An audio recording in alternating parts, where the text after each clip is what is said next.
Marco. Yes. My mouse and keyboard keep unplugging for some reason. You hear that? Dum, dum, dum, dum, dum, dum. I love when it happens even when I don't touch it. Don't you love when that happens? Oh, it's doing it. It's still doing it. Oh, wow, it's still doing it. Still doing it. Oh, we love to see it. Oh, it's still doing it. Okay, well, we're back. And it's always something. Yeah, I'm not even touching anything.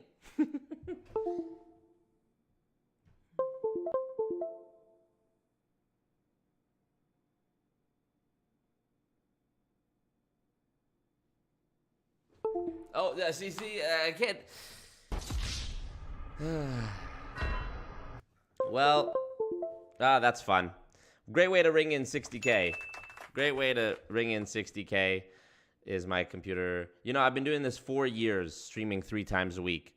And every time I stream, it's a new thing. Every time I stream, there's a new thing. So that's good. And we're back, and I appreciate you guys being here. Make some noise for 60,000 subscribers. Marco. Do you like me? I gotta get the bag. You're wrong!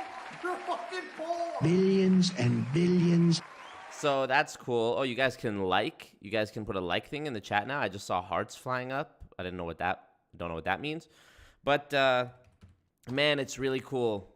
So cool, frankly. I was I was stuck at 50. I was in the 50s since 2021 because I was at almost 60K. I think I was at like 59,700.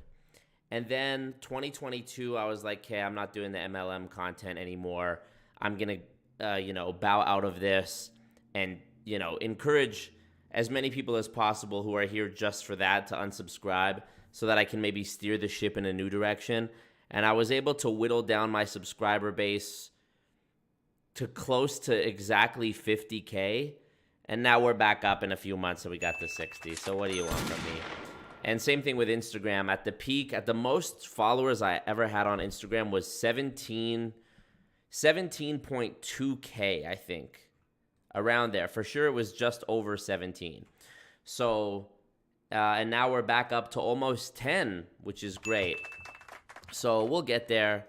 Morgan says after Primerica vid, about to go 100K. I think so.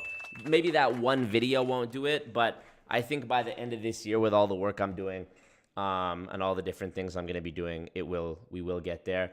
And that's amazing because I'm trying to build this downline, man. And all you guys who are in the cult, whether it's on Patreon or on YouTube memberships, which are amazing because you can gift it to people and you can get access to the emojis in the chat. I posted new emojis, by the way.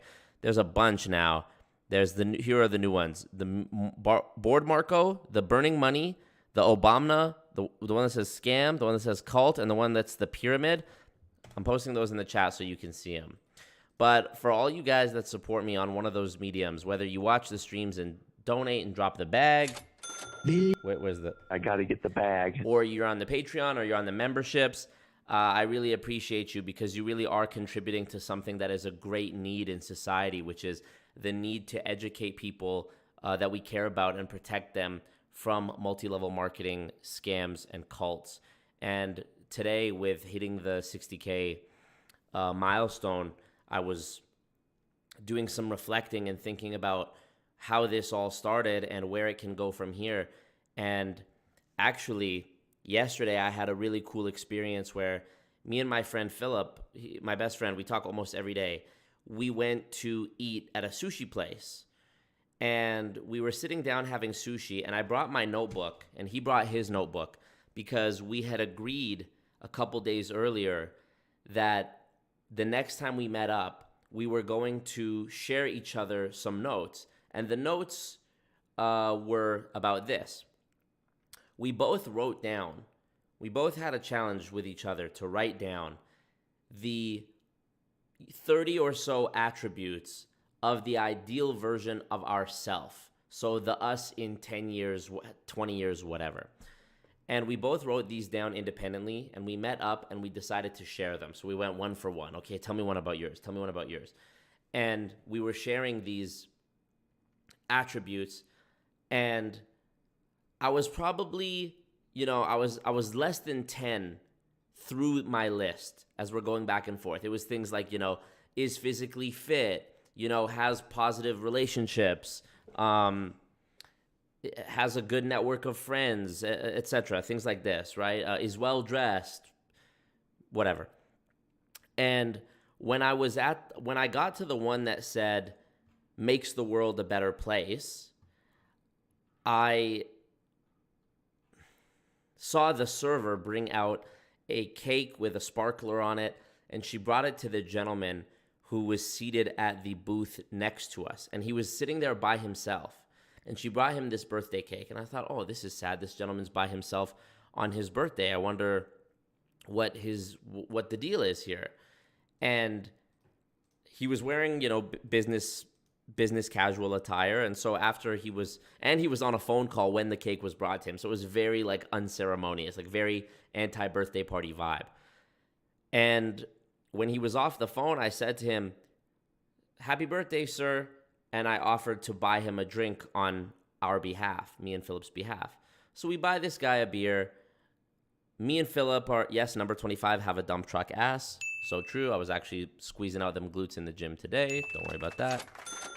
And we started chatting with this gentleman, and it turned out that he was is a senior sales, no, this is going to sound like a WFG rank, senior marketing director. No, let me actually read what his card said, his official title, because I don't want this to sound like a pyramid scheme thing, because it actually wasn't. Where the fuck is this thing? Hold on, I have his card somewhere.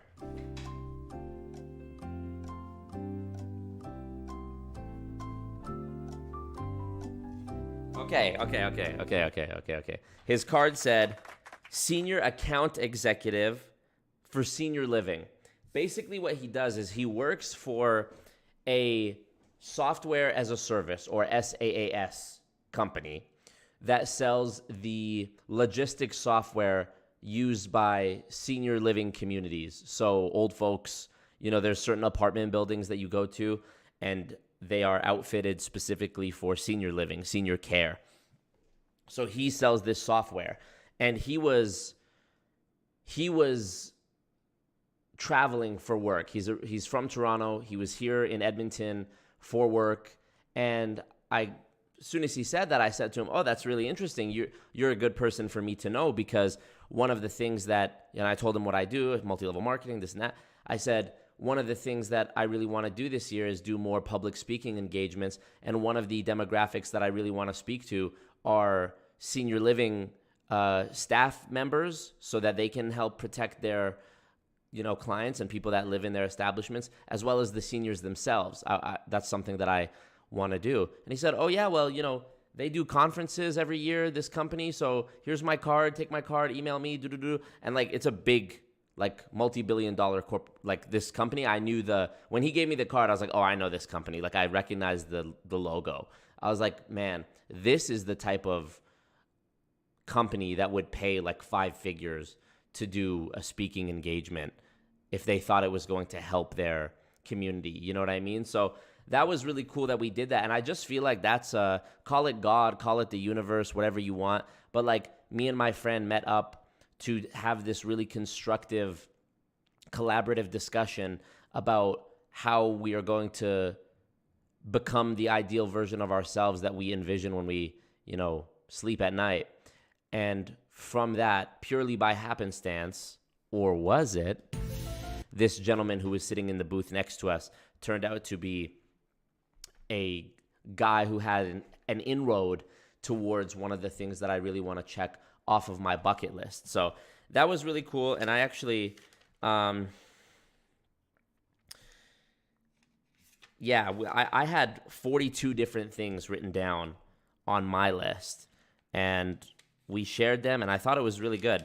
And each, Philip would share one, we would discuss it. I would share one, we would discuss it. Some of them were pretty straightforward, so they didn't really warrant a discussion.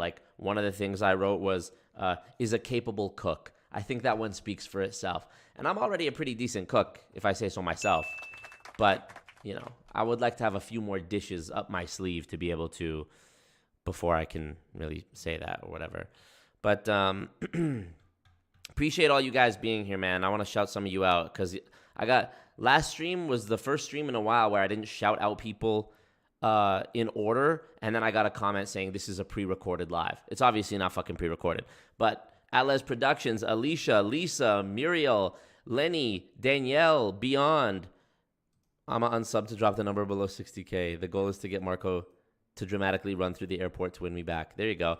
Penguin357, Diana, Lucy, Chucklehead, Hannah, It Must Be Me, Eliza, Lily Key, Blaze Goddess, JR, B, Nina, Abby S, Silica Valley, Jimmy Moon, Morgan, Whoop-de-whoop, Matt, you get it.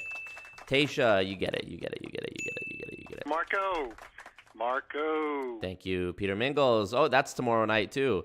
And I hope my Losing Fortunes radio shirt that I ordered from alwaysmarcomerch.com is here by the time we do that. Because every Saturday I want to wear that shirt when we listen to BFR. Because why not? And I'm wearing my anti-pyramid shirt, which looks beautiful, from alwaysmarcomerch.com. You can get it in black. You can get it in navy. You can get it in gray. You can get it in, I think there's another color I'm forgetting. So that's good. New episode of Multi-Level Misery is out now as well. You know what I really want to do? There have been so many good moments on the live streams over the past couple months, and I know that there are like 30-minute or 20-minute long segments in some of those live streams that would be a killer standalone video, but it's just a chapter of the live stream. And ideally what I would like to do is cut clips from the live streams to stand as their own videos, because let me give you an example. I did this stream. Where the fuck? Oh, it worked. I did this. Oh, shit. Congrats. Scared the shit out of me. It's still too loud, that alert for the DJ Khaled one. Thank you. Wow. Thank you, Anonymous. Wow. Thank you, Anonymous. I appreciate that. Wow, that's amazing. Anonymous, starting it off right. Putting some money in the war chest.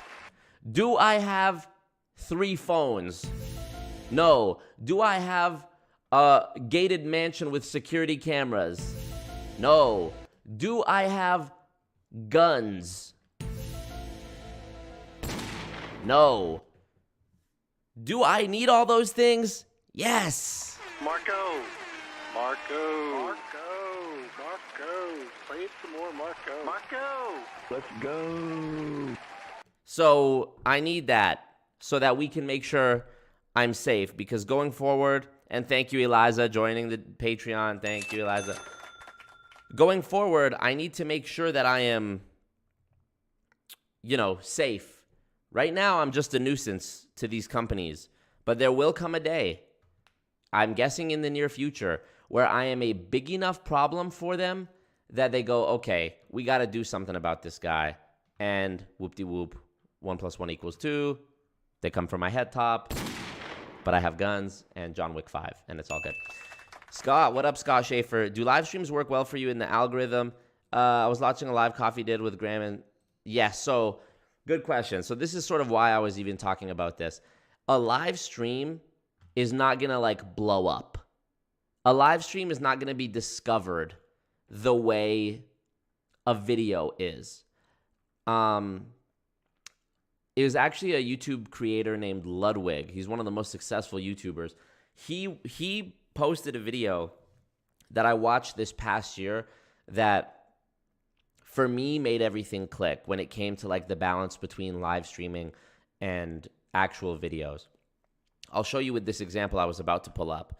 So I did this stream called Meet Eric Worre. Oh, thank you, Patrick. Let's get this man strapped up for Dr. Patchup. Exactly. Dr. Patchup coming through with that smoke. Let's go. So I did this stream called, what's it even called? Meet Eric Worre. Now, the chapters on this stream are, the first one, me talking about the MLM conference, and then this is Eric's, how many minutes is this? From 22 minutes to an hour. So 40 minutes of breaking down his training that he did, this bullshit when he was doing this. Hold on, let me find it. This thing where he was doing, I think this is the one with Dawn, This one? Eric, how could everyone possibly be the main character? So there was this one, and then I reacted to the segment with him and Pitbull, and then for the rest of it, from 1:34, almost 2 hours was just me reacting to Building Fortunes Radio. So the 40 minutes where I was reacting to Eric's training, it's live, so it's just me, raw, unfiltered thoughts. I easily could edit that 40-minute section down into like a 15 or 16-minute video that would have slapped. A video on the video page has the potential to eat. There have been many moments like this, videos that could have been standalone videos. Me reacting to the WFABB iGenius Girls reality show could have been a video all on its own instead of a multi-hour long live. And I understand, you know, a lot of people do like the longer formats. People tell me they listen to it while they're out, you know, doing laundry and cooking and whatever. That's how I listen to podcasts and stuff too. But also, I know realistically, you're more likely to get views if the video is 10 minutes versus an hour. So I would like to cut the streams down in, like, when I have those moments and those segments, I would like to be able to make them individual videos. 1 second. But it's simply a resource issue. I'm filming multiple episodes of Multi-Level Misery a week so that I can send them off to my editor so that I can post at least one a week. I'm live streaming 3 times a week for multiple hours and making thumbnails for those and planning out like what I'm going to talk about in advance. I'm working on a larger pyramid scheme infiltration video, the Primerica one, which has been sidetracked multiple times by other stuff, the conference, this WFG hockey game, you know, video. And it's simply a resource issue. Like, I would like to be able to do my lives, take the recording of the live, send it to the editor, and say, hey, from like this chapter that I posted on the vid, like, cut this down.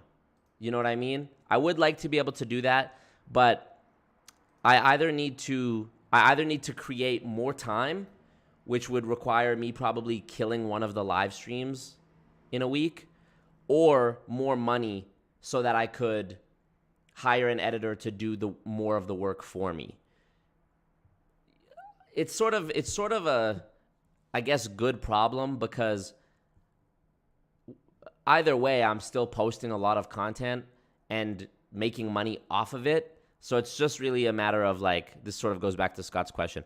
It's sort of a matter of, like, okay, well, is me killing one of the live streams going to allow me to make the video that's going to get enough views to make the money that would supplement what I would have got in donations on the live stream? There's really no way to know. So the solution is bag.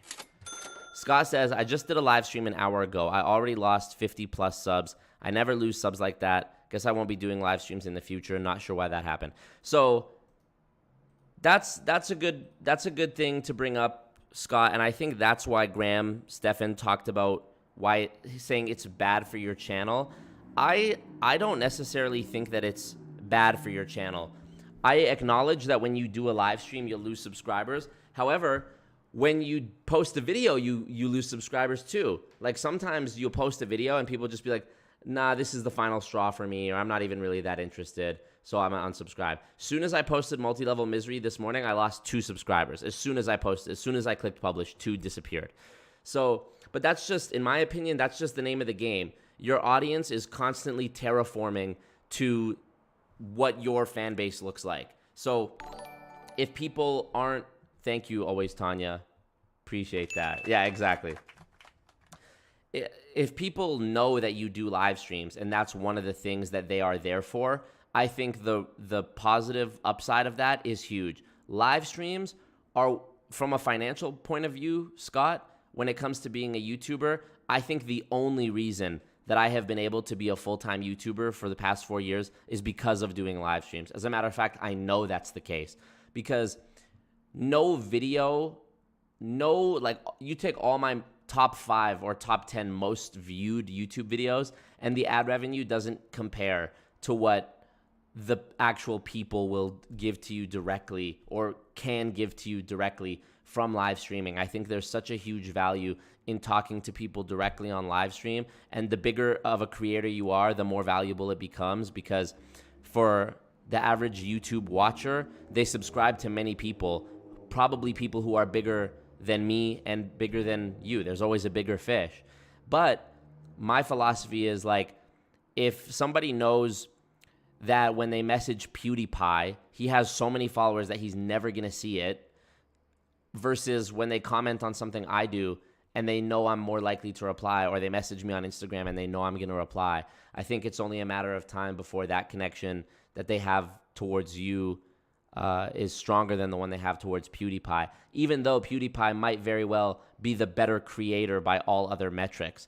I think there's an increasing value to being a real person that actually talks to people, you know, at least trying to do it while you can. Of course, if you have 1 million subscribers, 1 million followers, it's impossible, but I still think but that's why it's valuable. When Drake comments on something, it's crazy because it's like, oh, Drake commented on this, because that's not something that happens every day. So, you know, that's also the same reason why people who have no audience and like they'll do live streams and nobody will be watching. You know, the pendulum swings both ways.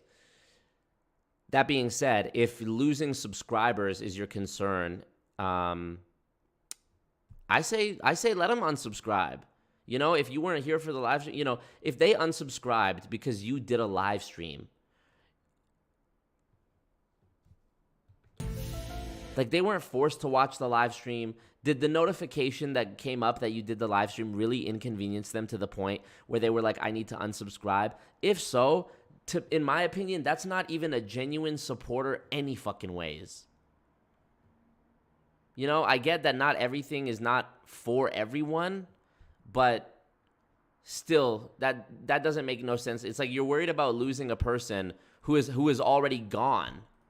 You know what I mean? Like, you did a live stream, you lost 50 subscribers, right? So what are you going to do, never live stream again? Fuck them, they're already gone. What about the people who stayed? What about those people? What about the people who stayed and somebody donated $500 to you, you know? Also, Scott, there's another solution. If you don't want to lose subscribers, you know what you can do?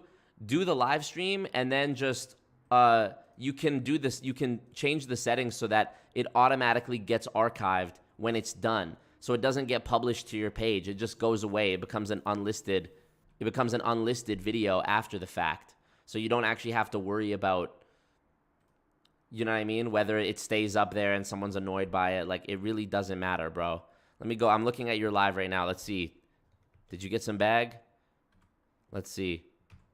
There's $11 that you got right there. This was a short live, though. Usually when I'm 30 minutes.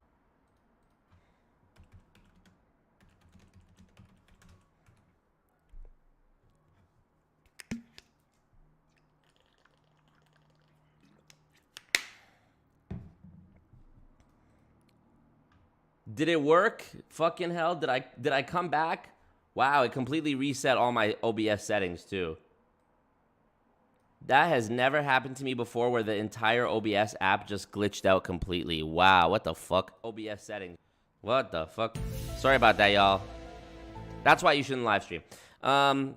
Scott says, good points about them not being true fans. Honestly, though, I don't particularly like live streaming, so I'll probably just leave it to experts like you in the future. I mean, I also do a lot to make my live streams good. Like, you see the setup, you see I have camera angles, you know, I got this shit, I got the scenes, I got this, I got this, I got this. Like, I do a lot for the live streams. But anyways, the point I was making with this whole tangent was that I do want to have my editor or have more time or more resources to be able to, how amazing would this be? Every week, Monday, Misery Monday, I drop a multi-level misery interview. And then let's say, you know, Thursday or Wednesday or Thursday, I drop a video of me reacting to some crazy, like, Eric Worre training, Ray Higdon training, WFABB training, Jessie Lee Ward, something. Easily I could do that once a week. Just clip it from a live stream. And then 2 nights a week, or even just 1 night a week, Friday night, Saturday night, I'm doing a live stream. That would be 3 pieces of YouTube video content in a week, ranging from, you would have a live stream, which would be a couple hours long. You would have a multi-level misery episode, which would be like around an hour long. And you would have shorter content, which would be the highlight video, which would be, 10 to 15 minutes long. So in the span of 1 week, 3 different uploads that hit each different length of like investment for the viewer, which there's different strokes for different folks. Some people like shorter stuff, some people like longer stuff. And also I would be doing like vertical clips that are less than 1 minute, YouTube shorts, community posts, like Instagram. It doesn't even factor in any of that stuff either. So I think that would probably be a good strategy. Right now, I think I actually might be doing too much, but I'm just trying to get that bread and hustle right now. Like, really, I'm trying to build the war chest, because the next lawsuit is around the corner. I feel it. Primerica video about to drop, WFG part 4 about to drop. The next bullshit is around the corner. The next lawsuit and the first assassination attempt on my life, they're right around the corner, I promise. So I'm trying to build up that war chest. And I'm doing a multi-level misery episode once a week, plus 3 live streams. That's already 4 things. Plus, if I do 1 community post a week, that's 5 days of the week I've posted something. Plus Instagram, stories, whatever. Like, virtually I'm posting something of substance every single day. So it is a lot. And it also takes a certain, temperament of person to even be able to turn on their camera and ramble to themselves for 3 hours, 3 times a week. So, especially, yeah, you get me. We're already how long into this fucking live, and I've said nothing. So that's good. Bad Dog Sports, what up? Appreciate you. Thumbs up the stream, you guys. Thumbs up the ting, honestly. Don't act brand new. 89 people liked it, but there's 135 people watching. How does it make sense? How does it make sense? Up the bag, says Abby S. So true, so true. So true. Got hacked by Building Fortunes. Yep, so true. But yeah, I mean, when I would stream with Philip on his channel, Sheila. How did you reach 60K subs? You need to manifest more.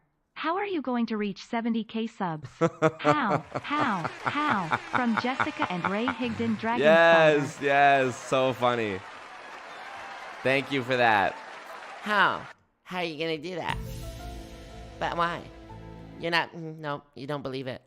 Thank you, Sheila. I appreciate that a lot. Thank you so much. Yes, how indeed. How am I going to reach 70K? I don't know. The same way I hit 60 and 50 and 40 and 30 and 20 and 10. Doing my thing. Marco! Alex, what up? Glad you didn't miss it. Keep the 3 streams a week. Well, we'll see. I'm just one guy. Keep your little pyramids close. Yes, thank you. Rambling to my cult. This is true. Yeah, and also, Philip's been going hard on music, Scott. He's at like 80K monthly listeners on Spotify, so he's been going full stop on music. Saved up that bag from YouTube, and now he's a full-time musician. I mean, this was the plan from the beginning. So, but yeah, whenever me and him would go live, he would be always cheap. He'd be like, I just lost 100 subscribers. I just lost 50 subscribers. And it's like, but you just streamed and made $1,000. There was nights where he made more than that. So it's like, okay, 50 people unsubscribed, meaning they didn't even click on the live. It's not like they clicked on the live. Imagine this. Imagine the lunacy of this. Somebody watches one of your videos, your biggest video. They subscribe. Oh, I like this guy. I'm going to subscribe. Then you do a live, and they either A, see that you're live, and that annoys them to the point they unsubscribe, or B, they click on the live and are so unamused of what's going on in the live that they unsubscribe. Fuck them! Who gives a shit? You're going to sit there. It's better that you lose them as a subscriber, in my opinion, because otherwise they were just going to sit around there and never watch anything. You think a person who unsubscribes because you did a live stream was even a valuable, contributor anyways? No, they were just a dead subscriber hurting your click-through rate because your stuff would come up and they wouldn't even click it. So fuck them. It's better that they go. It's better that they go. That's just my opinion on it. So, yeah. Bye. Later. You know? But yeah, Philip did stop posting. But Philip grinded so hard on YouTube every single day for 3 years straight. That story, me and Philip's story could actually be a Netflix movie, even just the past 8 years we've known each other. Never mind where it's going to go, you know? Claire Licious says, we got guns too, but for real, these people will stalk and harass you because they want to keep scamming. I believe that. Andrea Rinaldi, or maybe it's Andrea, I don't know, but what up? All I have out of that list is guns, says Diesel Darlin. I need some guns. I need some guns. But I mean, yes, live streams, to answer your initial question, Scott Schaefer, live streams in terms of the algorithm, you know, I did live streams for 3 years, 3 times a week, that all would go unlisted into the archive. And the only way you could rewatch it if you missed it was in Discord. Now, since I've come back to doing the MLM content, the lives have been staying up. And I will say, I think for my audience size, pretty decent viewership on those lives, especially for the frequency I upload. Like, I could see how it could be overwhelming to some subscribers and they would just stop trying to keep up. But the stream I did 5 days ago has 7,000 views. A 2-hour, 44-minute stream. You know, that one got demonetized, but if you have a 3-hour stream and it's monetized and you have ad breaks every 15 or 30 minutes even, that's a pretty decent bag, even if you don't get a lot of views. So that video got 7K views and I have 60K subscribers. That means more than 10% of my audience clicked it. That's a pretty decent click-through rate. Plus people join Patreon, plus people would donate through Streamlabs. So I think live streams have the highest ROI in terms of YouTube content, short of going absolutely viral and getting 1 million views. Honestly, that's the honest truth. From somebody who has had videos that have gone semi-viral, you know, 600 and some thousand views, 500,000 views, and has live streamed consistently for 3 years, those would be my takeaways. Personally, I would not be keen to give up live streaming. I would sooner stop doing the multi-level misery series than stop live streaming. Honest to God, because you can make a live stream an event. You know, like when I did a debate, or when CoffeeZilla has done debates, those are events, bro. Those will get views live and after the fact, you know? So, but I think anyways, to go back to what I learned from the creator Ludwig said, streaming is filming. You are on camera talking to your audience, reacting to stuff. That's filming. That's footage. So to not find little things in that 3-hour, 5-hour, 10-hour stream, you know, that's on the extreme end, to not find things that you can clip, and then maybe you film a little intro and an outro, and now it's a video. You've just repurposed it a little bit. To not do that is kind of crazy. And last year, when I wasn't making MLM content, all of my most successful content that I put out was content that was initially on a live stream. So my format would be, I would do a live stream. I would have 3 different things that I would talk about that were, you know, hot topics. I remember the most successful video I put out last year had like 80K views, and it was a video about the Will Smith, Chris Rock thing. And the night that it happened, I went live, had like 400 viewers, because I was talking about something that a lot of people were searching at the time. I streamed for 2 hours. Of that 2 hours, maybe an hour of it was spent talking about Chris Rock and Will Smith. Immediately, as soon as the live was done, I started editing it down and put out like a 15-minute video with its own thumbnail about the Chris Rock, Will Smith thing, which was originally filmed on the live stream, and it got like 70K, 80K views. And it worked. It worked. People, and I made money. People donated while I was live, and then the video got a lot of views too, so that made money. So just right there, like, it's not unreasonable to think that live streaming,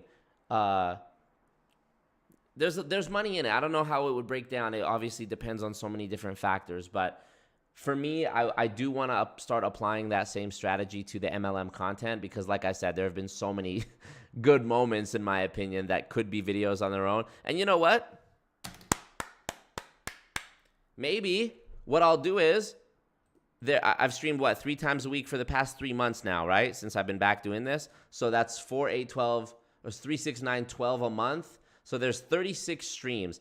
If I went back through the past 36 streams, or however many are on my channel, 4, 8, 12, 16, 20, 24, 28, almost threw up, 30. There's 30 streams.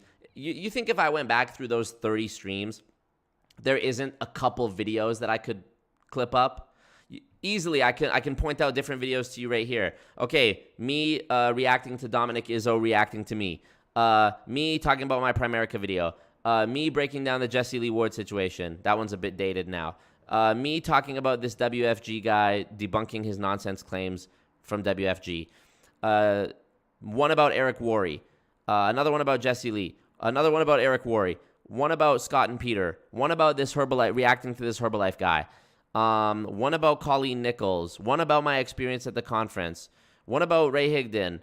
One about WFG earnings disclosure. One about WFABB. One about David Ebonitier. Like, all this stuff is content on its own. And I know there are people who would see like a 4-hour stream here and not want to click it. But bro, I'm doing everything I can to make these palatable. Like, look at this. Let me move me. Look at this. I have chapters that like make it easier to watch. Intro, David Ebonitier, Envision You, Envision You Comp Plan, and then Building Fortunes Radio. So really this stream, if you cut out the Building Fortunes Radio segment, is only 2 hours. And then of that 2 hours, you can skip the first 19 minutes because that's just the intro, 20 minutes. So really it's an hour and 40 minutes. And then this section is only, 30 minutes. Like, it breaks down pretty nicely, in my opinion. Let me move me back here. It breaks down pretty nicely, in my opinion. So, blah, blah, blah, blah, blah, blah, blah. But we'll figure it out. Inosuk says, Marco, do you like me? Do you like me? I guess. Do you like me?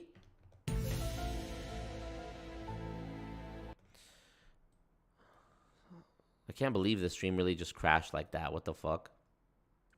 The Building Fortunes Radio catalog would go dumb. Dude, honestly, Building Fortunes Radio could be its own channel. Like, me reacting to Building Fortunes Radio could be its own YouTube channel, I swear to God.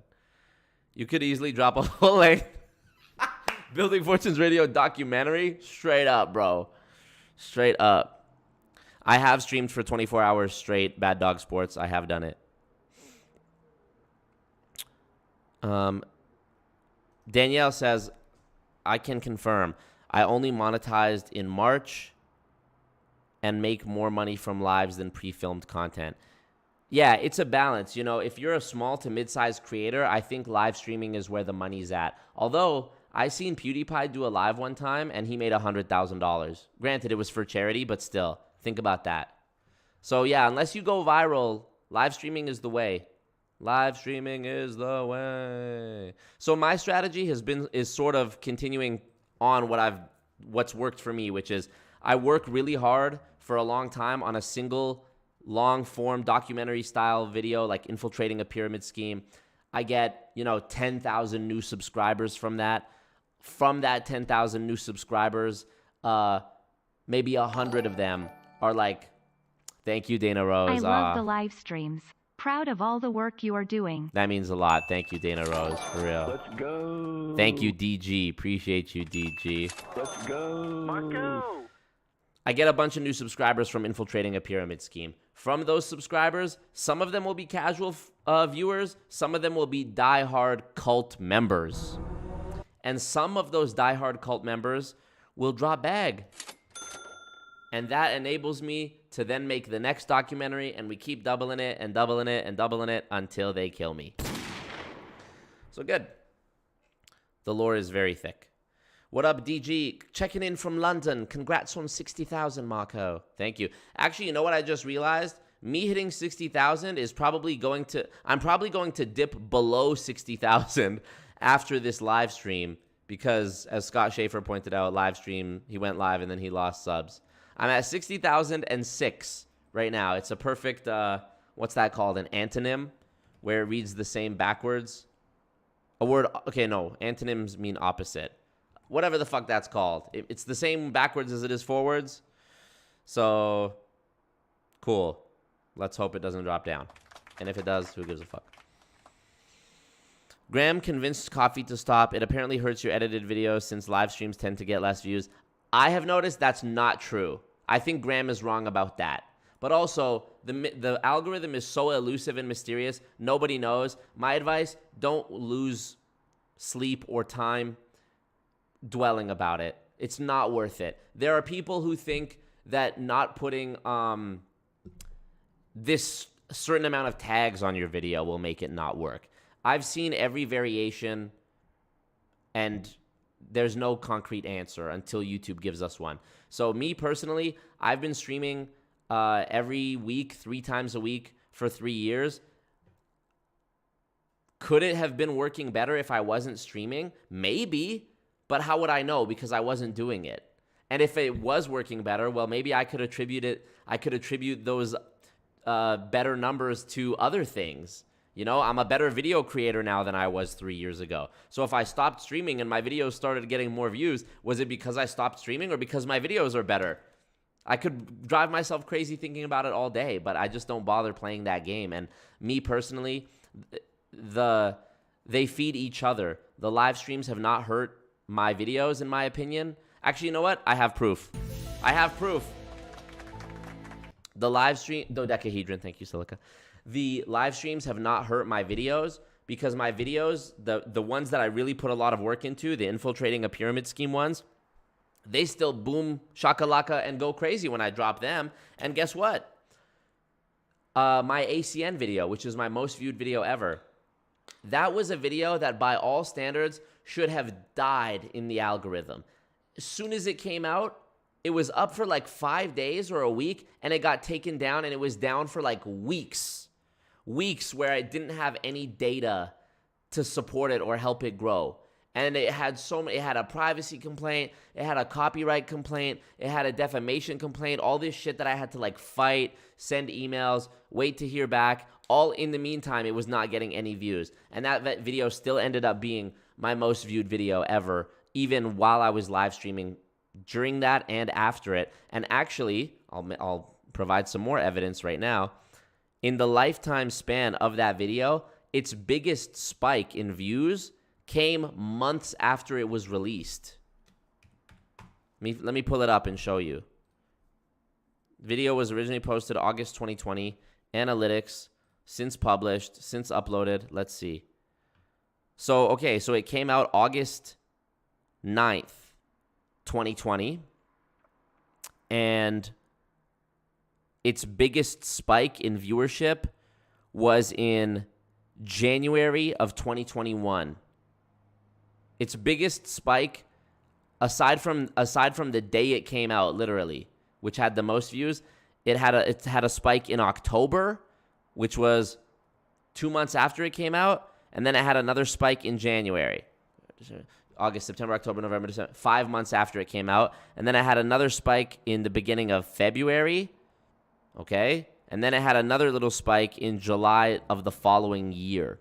So honestly, bro, don't lose sleep over it. Like, if you want to live stream. In my opinion, the people who unsubscribe, who cares? Who gives a fuck? You know? Because you could always have more subscribers, and you could also always have less. I think it's not worth it to worry about, you know? Even the biggest YouTubers, if PewDiePie put out a video that his audience didn't like, the results would be even more magnified because of the size of his audience. Maybe he would lose 100,000 subscribers, let's say. Drastic, right? We've seen this happen to creators before. James Charles, remember when James Charles was getting canceled by all those other makeup influencers a couple years ago, and it was like a trending thing to see how many subscribers James Charles was gonna lose? Bro, James Charles got it all back. I'm pretty sure James Charles is bigger now than he was back then. So even in that case where it's like the highest level scale of being a creator, what are you going to do? Oh, I lost fucking 100,000 people. Okay, keep going. What are you going to do? Quit? Okay, shut everything down. I lost 50 subscribers. Shut it all down. Shut it off. Gordon Ramsay, shut it down. Shut it down. You donkey. So who knows? Who knows, bro? Nobody knows. Me, you, and God. That's who knows. But yeah, appreciate you. Appreciate you, Scott Schaefer. Scott Schaefer, that'll be $50. Streamlabs link in the chat or super chat or memberships. That'll be $50 for that consult. I know you have more subscribers than me, but let's just pretend for the sake of this, right? Let's just pretend for the sake of this. Pretend for the sake of this that I'm the guru, okay? So yeah, we're here. Parallelogram, rhombus, palindrome. That's what it is. Thank you guys. Palindrome, anagram. Stupid. Oh man, you can have all of my shapes, my lady. Nice. Do you have any advice on finding a girlfriend? Sorry, on finding a video format that you can be consistent with. I would like to be a creator, but I don't know how to find a format / topics / niche. So I will actually answer that. This is something I experimented with last year, and I think it's probably the easiest and most sustainable, consistent way anyone could become a full-time YouTuber within the span of 1 month. And I'm not even joking. Penguin Zero is a huge YouTuber. He, in my opinion, is the best at this. Only because he also has sort of been grandfathered in by time. Scott J. Got it. Thank you, Scott. I appreciate it. He ain't sending me 50, but he sent 5. Okay, I'll take it. I'll take it, Scott. Scott, you can be in the cult. You can be in the cult, I guess. Thank you, bro. So, Penguin Zero, Charlie, 12 million subscribers, regularly gets over 1 million views on pretty much every video. And he talks about, bro, if it happened, he has a video about it. And it's no editing, him monotone voice. A lot of the times he doesn't have a thumbnail. This is like the YouTube auto-generated thumbnail. Like bullshit thumbnails, bullshit branding. Like, look, what is it even? What is it? And uploads 100,000 videos a day. And let's see what else he got on here.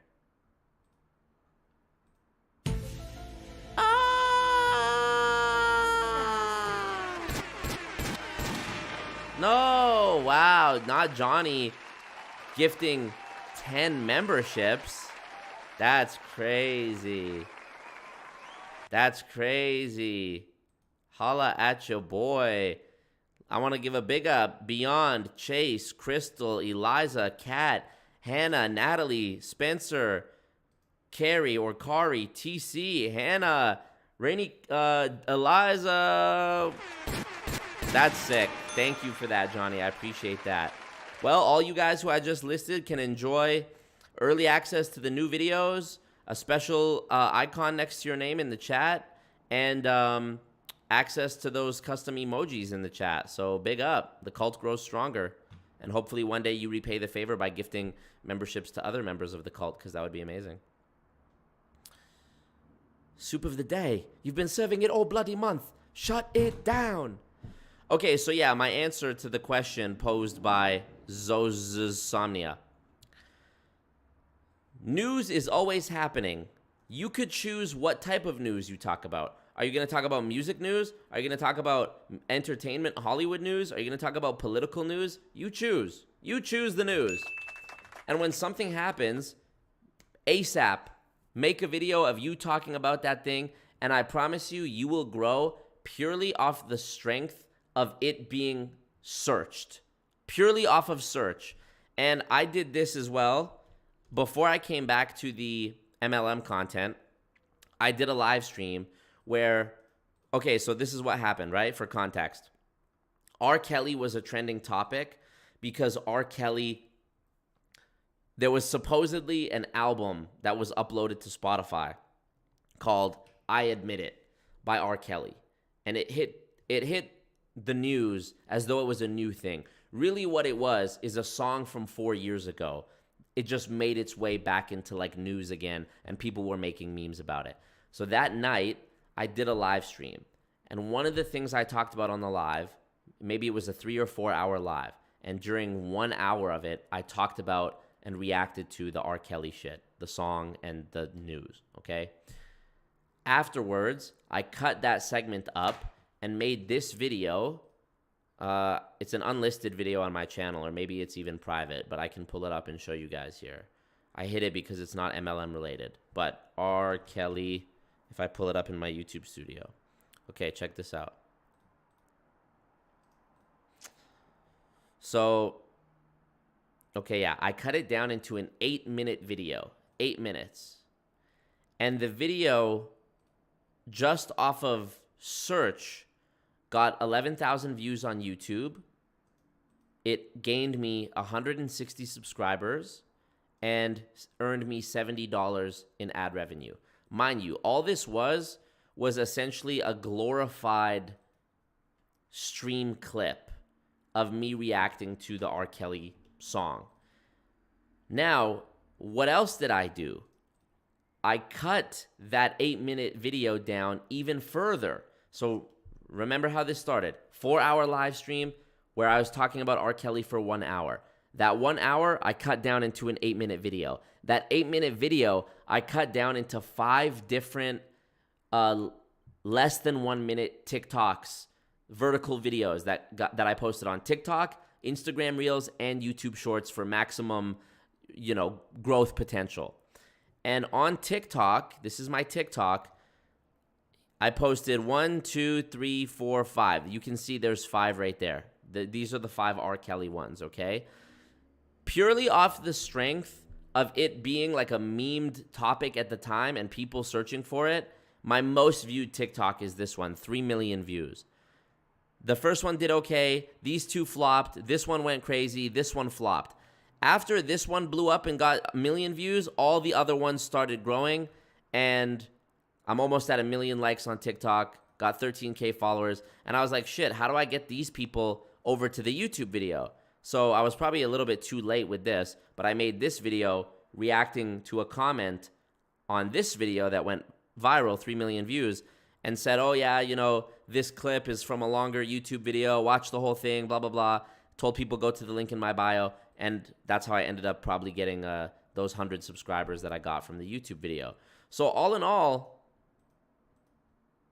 to me, that's the most efficient way, because it costs you nothing to do a live stream. If anything, you're only going to make money on a live stream from donations. After that, it's only going to take you a little bit of time to cut down a 1 hour. Like if you ramble on about something for 1 hour, the maximum amount of time it's going to take you to go through it is 1 hour. You watch it back on 1.5 speed or 2x speed. Cut out everything you don't want. Make it a little bit nicer. Add some of this shit, some crop ins. Maybe add some subtitles on certain parts. Maybe put an intro. Make a thumbnail. Boom, you did 2 hours of work. Post it. Now do another hour of work to make vertical videos about the thing. Post them on TikTok. If you make 3 clips, you post a TikTok, YouTube Shorts, and Instagram Reels, that's 15 posts, right? Sorry, that's 9 posts if you make 3. You made 3 that you posted on 3 platforms. 3 times 3 is 9. TikTok, Instagram Reels, and YouTube Shorts all have the potential to blow up randomly. So boom, you made 9 pieces of content that was vertical. You made 1 full-length YouTube video and 1 live stream. So you made 11 pieces of content in total time, including the time it took you to stream it. 5 hours? 4 or 5 hours? You could do that in a day. My turnaround time when I did shit like this, the Will Smith video, the R. Kelly video, I did another one about Balenciaga, same thing. My turnaround time was 1 day. Everything included. Clips, stream it, edit it, thumbnail, post it, 1 day. So, and you can also use that strategy to stretch out the content, because if you make let's say, my Primerica video that's coming out, it's going to be a longer video. So I'll probably be able to make at least 10 different verticals from that video, right? So that will last me an entire month of posting shit. You know what I mean? I post the YouTube video, boom, it's out. Day 1. Day 2, I post a vertical. Day 4, I post a vertical. That will basically take me through the month if I space those out a couple days. Plus, I'm streaming and posting other shit. Like, in my opinion, that's the long... Bro, I should actually be fucking charging for this advice. Because I've been a full-time YouTuber for 4 years, and trust me, I have thrown everything at the wall just to see what works. And even when I turned my back on my niche that I knew was, would make me money in 2022, I still was able to do it. So there's definitely ways you can do it. So yeah.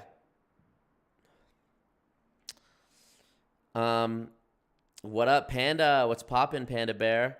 Panda, reply to my I be sending you memes and shit on Instagram. Also, no shame about spending less time on Instagram, because that's a good thing too. But I just want to make sure. Do you like me? Yeah. Did Z Somnia even say what they thought about my advice? No. Okay. So I wasted that time. Okay. Jimmy Bastion, what up? Congrats on 60K subs. Say a shout out to my friend, please. Shout out to Jimmy Bastion's friend. Hell yeah. Hell yeah. I think being a YouTuber is actually easy. The hard part of being a YouTuber is not editing, and you learn how to do that once. You buy your camera and your green screen and your lights once. You buy your microphone once.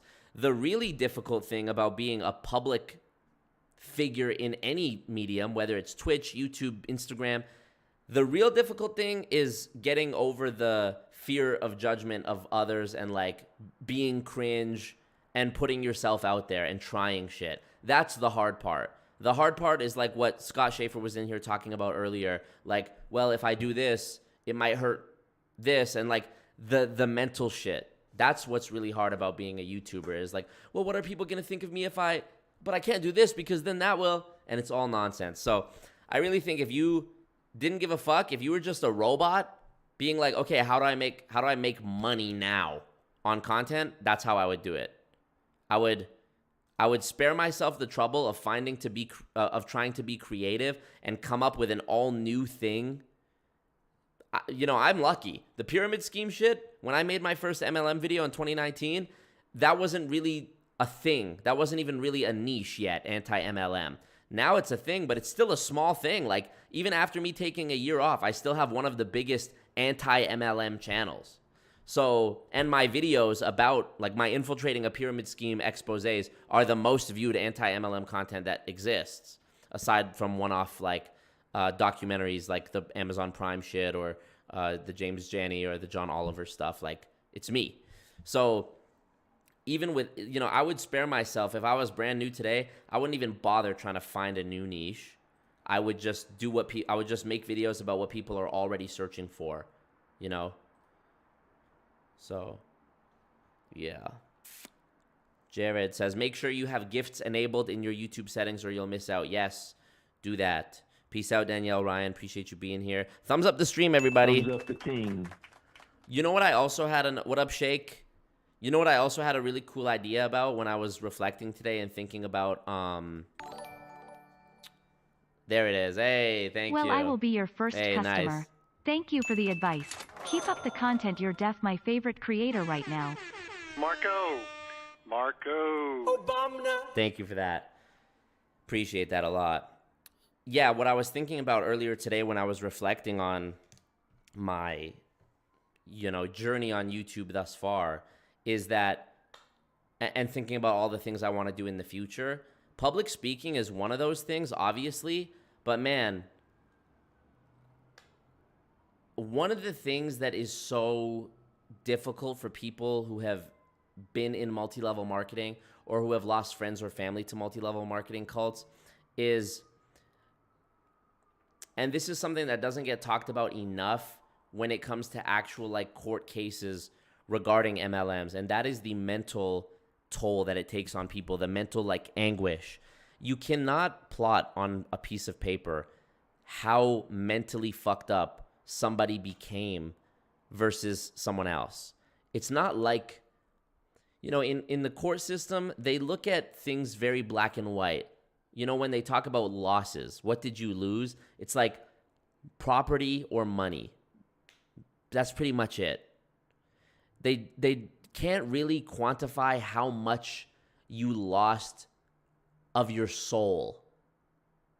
Not to sound like pseudoscience-y with it, but they can't tell how much it messed you up in your mind, in your soul. And I think that I've talked to so many people who used to be in MLM that said, like, yeah, this fucked up my brain. Like, I had to go to therapy, or I'm in therapy. I think what would be really cool is if this thing grew big enough and I had enough subscribers and I had enough, gigs and I had enough money coming in, I think what would be really cool is to set up like a foundation someday that specializes in providing therapy to people specifically who have been in a multi-level marketing cult. Like a very targeted, somebody actually said to me today in a message, you know how they have Alcoholics Anonymous? They should have like MLM Anonymous, where it's like you family counseling to understand what happened to the person and what it was. I think that would be a good resource, and it's a very needed resource. Like, this thing, multi-level marketing, affects virtually every person in society. It really does. I'm not saying that to be hyperbolic or like exaggerate my own importance. I've never met anybody who either wasn't themselves in a company or propositioned to be in a company, or B, has a friend or family member / had a friend or family member in one of them or approached by one of them. Everyone knows what it is. Everyone has, even if they don't know the words, even if they know it by a different name, pyramid scheme, multi-level marketing, network marketing, direct sales, whatever the term is that they know what it is. Everybody knows what it is. So, and if they don't know any name for it, they've seen or heard something about it. Oh yeah, they asked me to be some company, something, financial freedom. So I think that would be a really good, helpful thing for people, I really do. I'm going to need to start posting some vids now, says Connor. Very good advice, Marco. Thank you. Appreciate that. Pierre-Luc, PL, what up? Marco, finna be on Demon Time tonight. So true. So true. You know what? There's another great clip of Trump that you'll have to see to believe, which I'm going to add to the soundboard. We do a little trolling. This is real. This is up there with Obama for me. This is one of my favorite videos ever. Here, watch. We like to troll. We like to go the night before one of their primaries. We do a little trolling. It's called We Do a Little Trolling. Thank you, Diesel darling. I appreciate you. Listen to this again. Listen to this again. Primaries. We do a little trolling. It's called We Do a Little Trolling. The head drop at the end. We do a little trolling. It's called We Do a Little Trolling. That would be the soundbite. We do a little trolling. It's called We Do a Little Trolling. Their primaries. We do a little trolling. It's called We Do a Little Trolling. Cannot make it up. I love it. Yeah. Yep. Click gift at the top. Thank you, Shadow, for telling us how to do it. And Paz says, they don't care about emotions, Marco. Ergo, talk about the tool scam. So true. So true. Raise your hand if you've started saying, so true, in your everyday life. MLM Anonymous is called Building Fortunes Radio. It already exists. So true.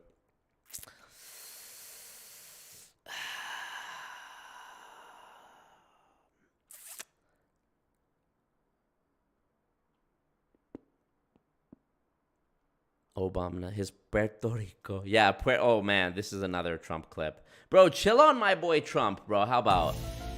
Chill on my boy. Trump, Puerto Rico. I don't know why he says it like this. Also, have you seen the clip where he says Yosemite? The Yosemites.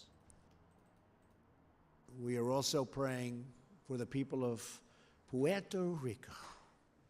We love Puerto Rico.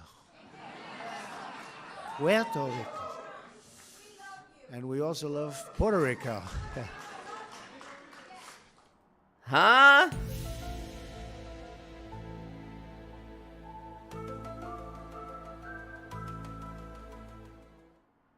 What was the other one that I just said? Oh yeah, Yosemite. Trump Yosemite. Yosemite. Here we go. We want every American child to have access to pristine outdoor spaces. When young Americans experience the breathtaking beauty of the Grand Canyon, when their eyes widen in amazement as Old Faithful bursts into the sky, when they gaze upon Yosemite's towering sequoias, their love of country grows stronger and they... Yosemite's towering sequoias.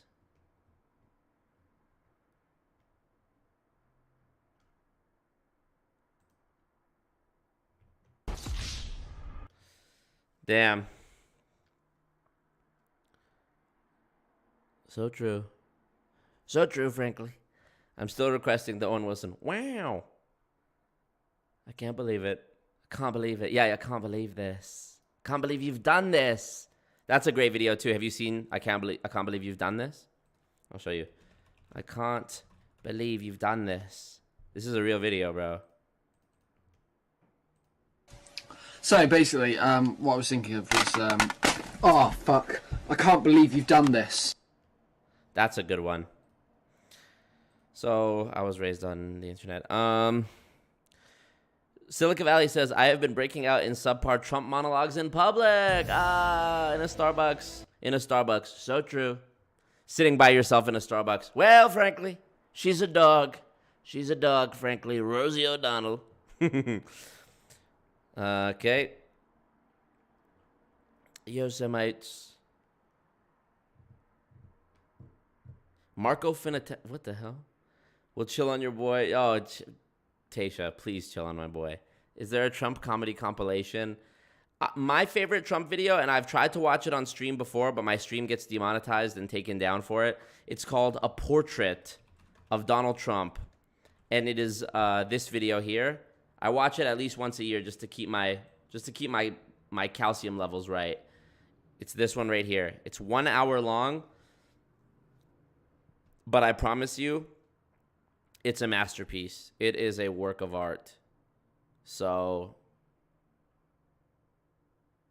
watch that. Donate to my Streamlabs and then watch that. That's what you should do. Yosemitic. Scott, I like turtles is my favorite clip ever. Wow. That's a classic too. That's a classic too. I'm reading your...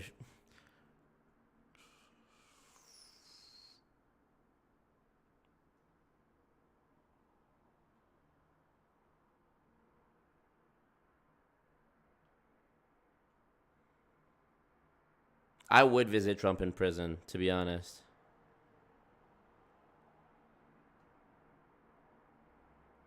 I do have the Kanye Gotcha sound clip as well. Ladies and gentlemen. Wrong one. Gotcha. That's the one.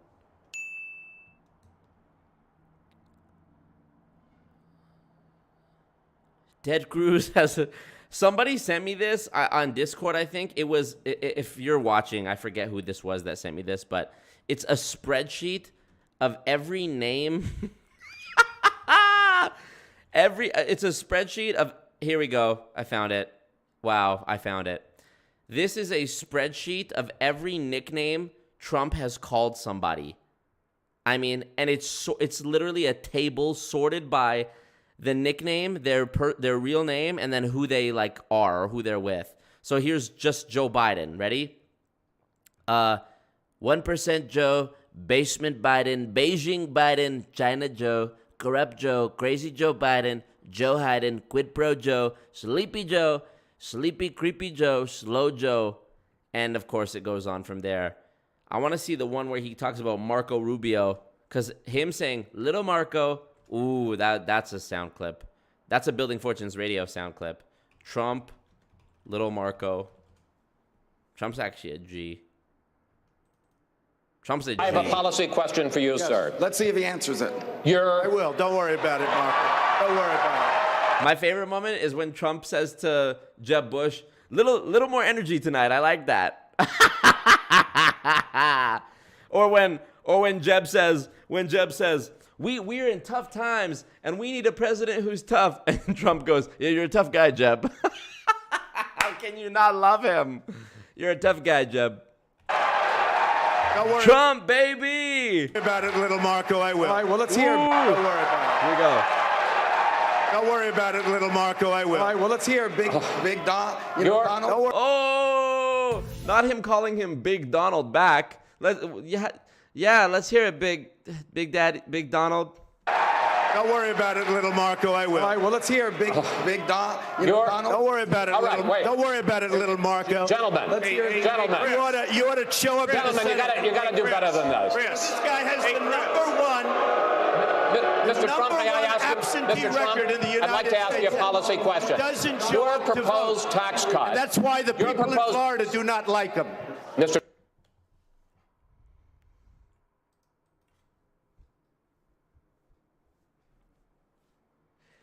Trump is the GOAT. Because you'd be in jail. When he said that to Hillary, bro, this guy spits nothing but hot fire. Hot fire. Here we go. Let's see. Trump says we ought to close that internet thing. We should be able to penetrate the internet.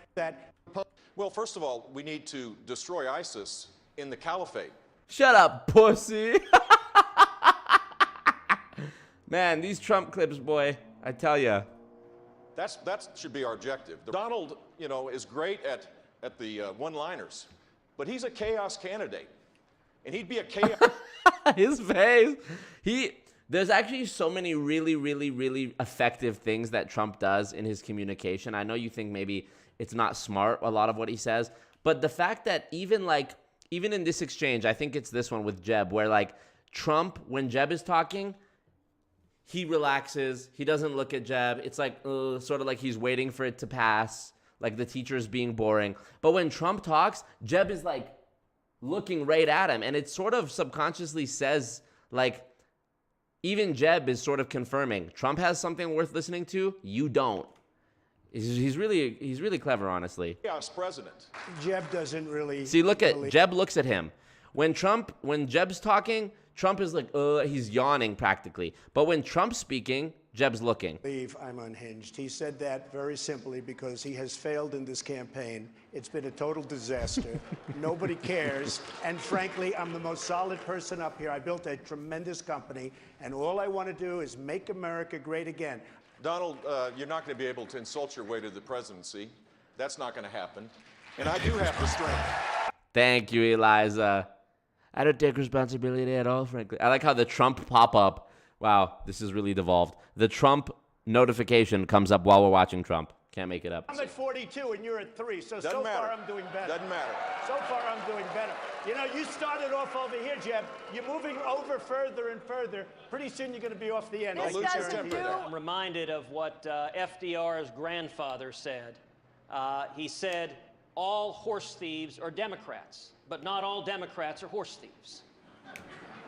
If your eyes are glazed over like Who the mine, fuck is what this? it's like to be on the floor of the United States Senate. I mean, endless. I want to see when Trump says, hey, you're a tough guy, Jeb. Sorry, you guys have set me off. Now I'm on a Trump spree. You're a tough guy, Jeb. Oh, you're a tough guy, Jeb. This is a tough business to run for I president. know. You're a tough guy, Jeb. And we need to have a leader that is You're never going to be president of the United States by insulting your way to the presidency. Let's see. I'm at 42 and you're at 3, so Doesn't matter. far I'm doing better. Doesn't matter. So far I'm doing better. You started off over here, Jeb. You're moving over further and further. Pretty soon you're going to be off the end. This doesn't do a thing to solve the problem. One at a time. Doesn't do a thing to solve the Hugh, go ahead. problem. Love it. Love it. Trump. I'm doing another one. More energy tonight. I like that. Where he says to Jeb. But I say this, I am not accepting any money from anybody. Nobody has control of me other than the people of this country. I'm going to do the right thing. You got, according to your to what you said on one of the talk shows, you got Hillary Clinton to go to your wedding because you gave her money. Maybe it works for Hillary Clinton. It doesn't work for anybody on this stage. I was a businessman. I got along with Clinton. I got along with everybody. That was my job, to get along with people. But the simple fact is... Excuse me. 1 second. No. I didn't want to... Donald, you cannot take... More energy tonight. I like that. Look. I was asked the question. I didn't want... Without even looking at him. I don't give a fuck if you love him or if you hate him. That is G shit right there. You're poor. You're fucking poor. That is G shit. Obama. Little more energy tonight. I like that. Just like he's just clowning him, bro. And what does Jeb do? Deflates. Take more energy tonight. I like that. Look, I was asked the question. I didn't want... It was my obligation. And even Jeb is like laughing. As a businessman. And you know what, too? Jeb makes himself look even more stupid. Jeb Bush, high five. When he gives Trump a high five, because he gets... Here, it's the same event. And Jeb actually gets in a good zinger. And Trump is like, oh, yeah, Trump gives him the low five, and Jeb should, if Jeb wanted to be the real alpha boss dog in that moment, he should have just said, nah, fuck that. I'm here. It's me, baby. But he high fives Trump's hand like a little kid slapping his uncle's hand because he was a good boy. Ever ready. It's very high energy, Donald. See? Look, he gives him the high five. Now look. Look.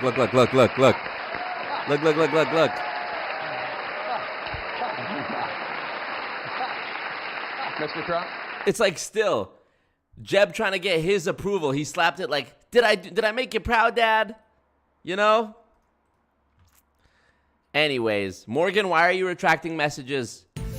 Are you talking shit about DT? You better not be. You know what? You know what's so funny? I'm an enigma, for real.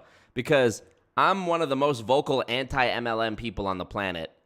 And Trump is one of the most vocal MLM supporters on the planet. He put Betsy DeVos in charge of his... she was Secretary of Education in the Trump administration. The wife of the son of the founder of Amway and the current CEO of Amway. Her money is Amway money. She doesn't know dick about education. It was the MLM connection. Trump, very vocal supporter of ACN. I document that in my ACN video. He had his own MLM, Trump University. And for how much I hate MLMs, I should hate Trump. But there's just something about him.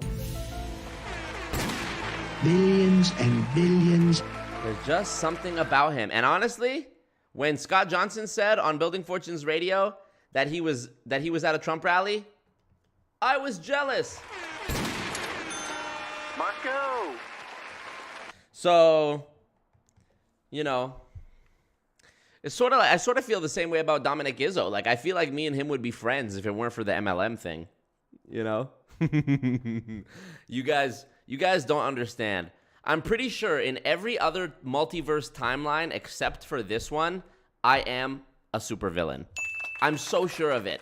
I'm so sure that in every other timeline, I am like the best MLM pusher, motivational guru, bullshitter ever. Because look at the timeline we're in. It's already pretty close. You know? Jeb is waste. Jeb was our governor in Florida before this, enough said. When they ask for the nicknames. Trump is a genius. What are they doing now will backfire. Big time, Marco. My words. Big time, mark my words. So, in this timeline, I have a soul and a conscience. But boy, oh boy, if I didn't. It is. Yeah, that's true. It's real easy to like him up here in Canada. So true, frankly. But, this sort of brings me to a serious topic. The MLM connections go all the way up. Like Kamala Harris, current vice president, is married to a guy who's an attorney for a big law firm that actually defends MLM companies. Kamala Harris' husband, MLM, if you search this up. Why did Kamala Harris let Herbalife off the hook? So she was former Attorney General of California. She declined to probe the National Supplement Company. What does her husband do for work? He's a lawyer who's the second gentleman. Wow, there's even a name for it. Doug Emhoff. Let me find. Faces ethics quandary. Here it is. I think this is it.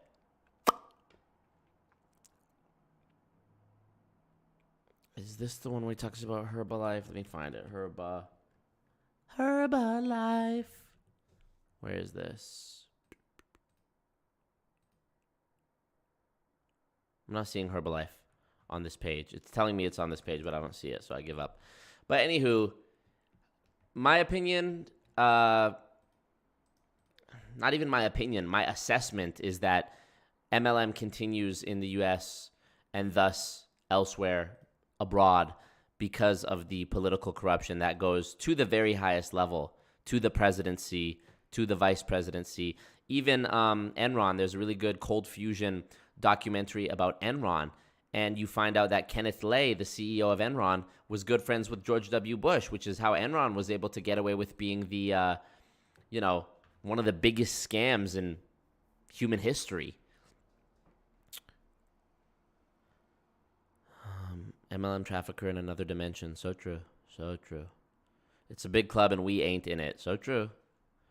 Politicians all pretend to hate each other, but they all have their fingers in the same pie. That's true. And that's another thing that Trump is a G about, is because like when people when they were doing the debates and they were trying to test Trump and be like, well, Hillary Clinton came to your wedding, but you call her all this. And he goes, I'm a businessman. I'm a G. It's what I do. I'm chill with everybody. And when Hillary tries to press him on the stage, well, the tax code that you take advantage of, you know what he does? He goes, yeah, I do take advantage of the tax code because I'm a pimp. Y'all could have fixed the tax code. I'm not breaking the law. I'm manipulating the tax code the way it allows me to, the way you and all your donors use it too. You could have changed it anytime in the last however many years you've been governor or you've been in a senator. That was the moment for me that he won. That was the moment for me that he won, because it's like, as much as a lot of the stuff he says is super unintelligent and he just repeats buzzwords, which is why you should go watch that video, A Portrait of Donald Trump, it just shows you how much he repeated himself during his presidency. Tremendous. Look at these great folks, great people, the best people. Nobody knows more about the military than me. I got a lot of friends in the military, great people, frankly. Strong guys, big strong guys. When you watch that video, you realize that it is stupid, but it's also kind of refreshing when all we've known prior to that is presidents and politicians. Like, you ever watch these videos of Justin Trudeau and Pierre Poilievre or the opposition asks him like a straightforward question. How much money did your wife get from this? And Justin Trudeau, Honorable Speaker, Mr. Speaker, the Canadian system's different. It's like a Broadway play, the way they do it up here. Mr. Speaker, we're fighting in the interest of all Canadians, and we want to make sure, boo, pussy shit. With Trump, a lot of the stuff he was saying was just cookie cutter shit, right? But even that was more refreshing and new than what you've heard for so long. Oh, look, I want to be very clear. And then they give the most non-clear presidential ass answer, talking around it. Yeah, well, what we want to do, and it's a complex issue. And at least it wasn't doing that.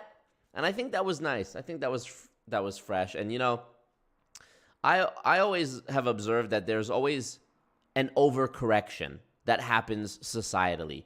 If the overwhelming majority of people think that we've gone too far one direction, then the next cycle, the next generation, the next presidential cycle, however it breaks down, there's going to be an overcorrection the other way. So Obama, first black president, right? The next thing that you had was the opposite in every way of Obama. you know, the way Obama was like poised and classy, Trump was the opposite. Trump was talking shit. Trump was you know, a celebrity. You know what I mean? Like a TV personality. Obama was like, you know, there's pictures of him when he's young, doing this, doing that. Like he's always been like a politician. Opposite. Now, Byron, the absolute opposite of Trump in every single way. So, I think the only sensible way to live is to be... I think if you agree with one group of people about everything, every single possible thing, then you're not really thinking for yourself. All of my favorite people in human history, I could point to at least one thing that I fundamentally disagree with. Even the people who I admire and look up to the very most. I really do. One of my favorite people to read and watch their debates for is Christopher Hitchens. Rest in peace. Christopher Hitchens was also a socialist, though, and I don't agree with that. But when it comes to his debate skills, he was spitting hot fire. And I admire him for that. And Trump, too. You know, Trump promoting MLMs, like, I think that's horrible. And a lot of the shit he's done and said, not tactful, not graceful, not good. But there's also things I admire Trump for. Like, unironically, like, just the ability to believe your own, like, words with such confidence. And, like, just body language things, how he, like, we saw it in those Jeb videos, him not looking at Jeb, you know, him talking over people, him, like, not stepping down, not taking no for an answer. They tell him, yield your time, sir. You only had 30 seconds. He'll talk for 2 minutes. What the fuck are you going to do? That's G shit.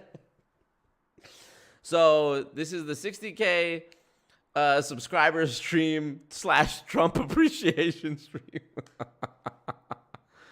You know, you guys would really enjoy watching, if you're in the US, you would really enjoy watching some Canadian, like, House of Commons politics stuff, because they're allowed to yell and shout and, you know, talk shit. It's actually really entertaining.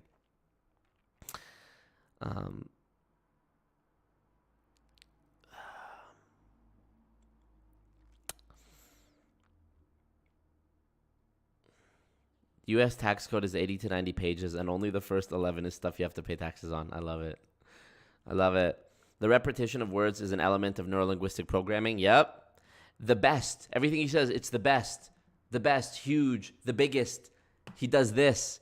He does this. He goes like that. That's like to indicate precision. You know what I mean? He's a G.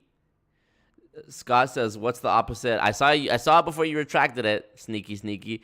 What's the opposite of Biden? Just any person without dementia? I think so.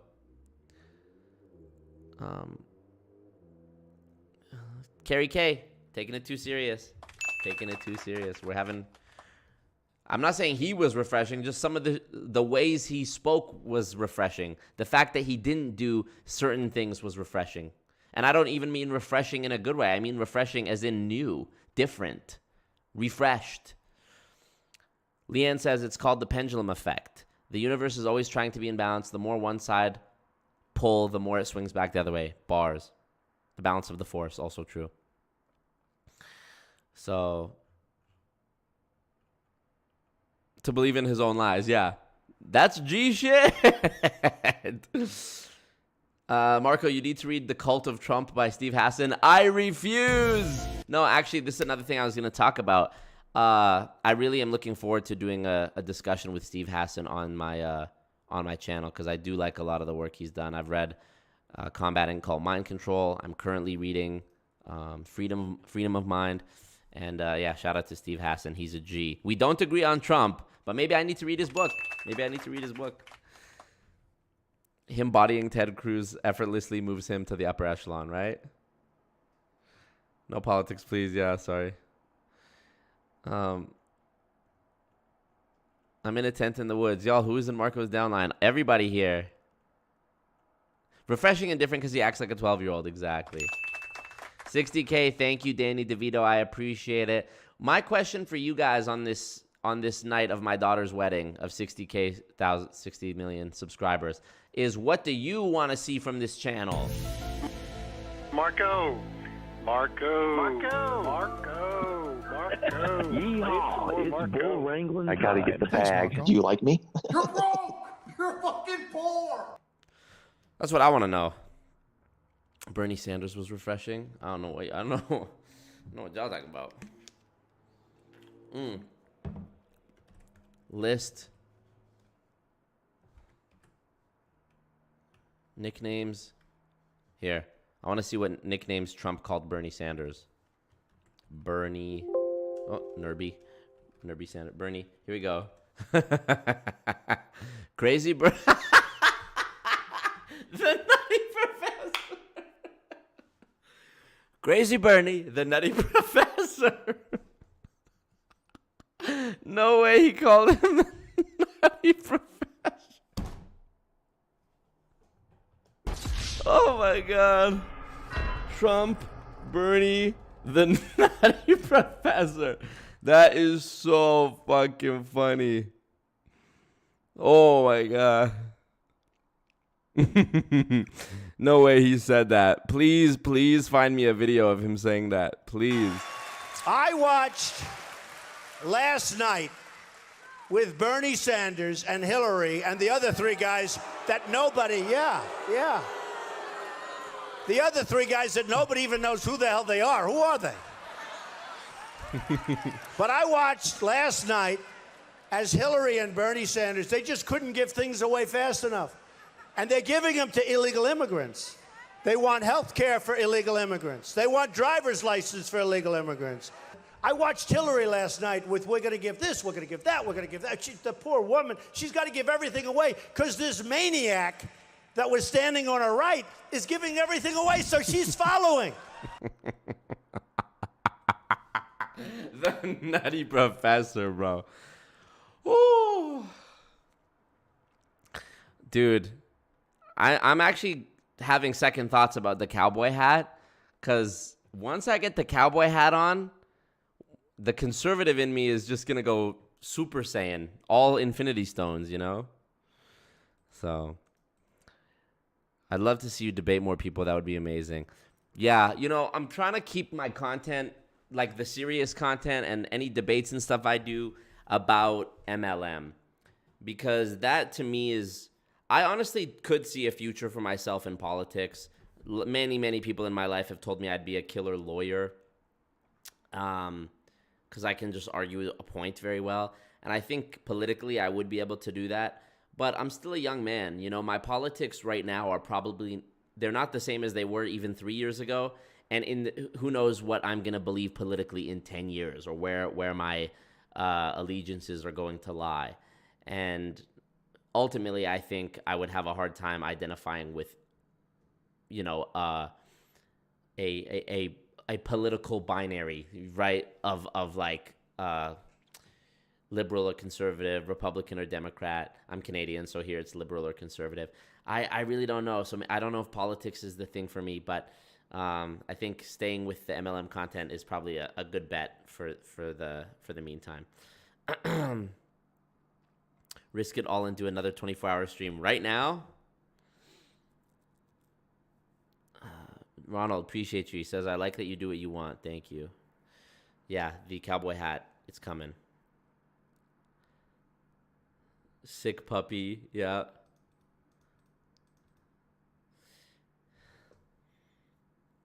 We already watched the clip of Trump saying Puerto Rico.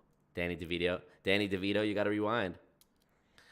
Teddy Anna says, I escaped America. This is too much. Trump shooting the paper towels to the people in Puerto Rico is so funny, yeah. I also love the video with Trump where he's like giving McDonald's hamburgers. I've probably eaten more McDonald's than everybody. When he's like giving McDonald's in the White House to like football players or some shit. Yeah, this. What is this? We have pizzas, we have 300 hamburgers, many French fries. All of our How cold is all that stuff sitting there, you know? favorite foods.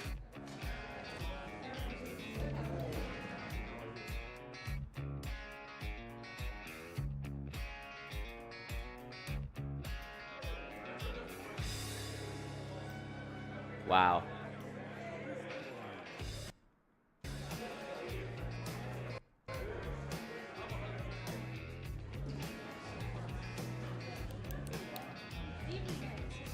So I had a choice. Do we have no food for you? Because we have a shutdown. Or do we give you some little quick salads that the first lady will make along with the second lady? They'll make some salads. And I said, you guys aren't into salads.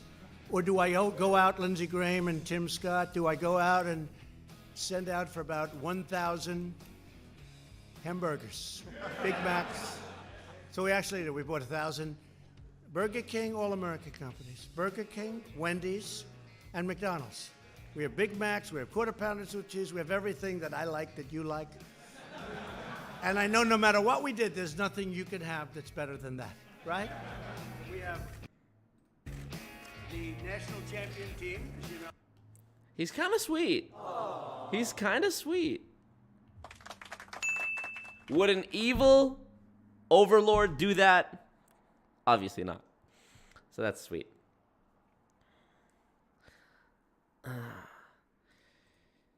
I definitely do want to do more debates, and I think that after my Primerica video comes out, some Primerica folks will definitely pop up. I woke up this morning to some comments on my Instagram from a Primerica woman.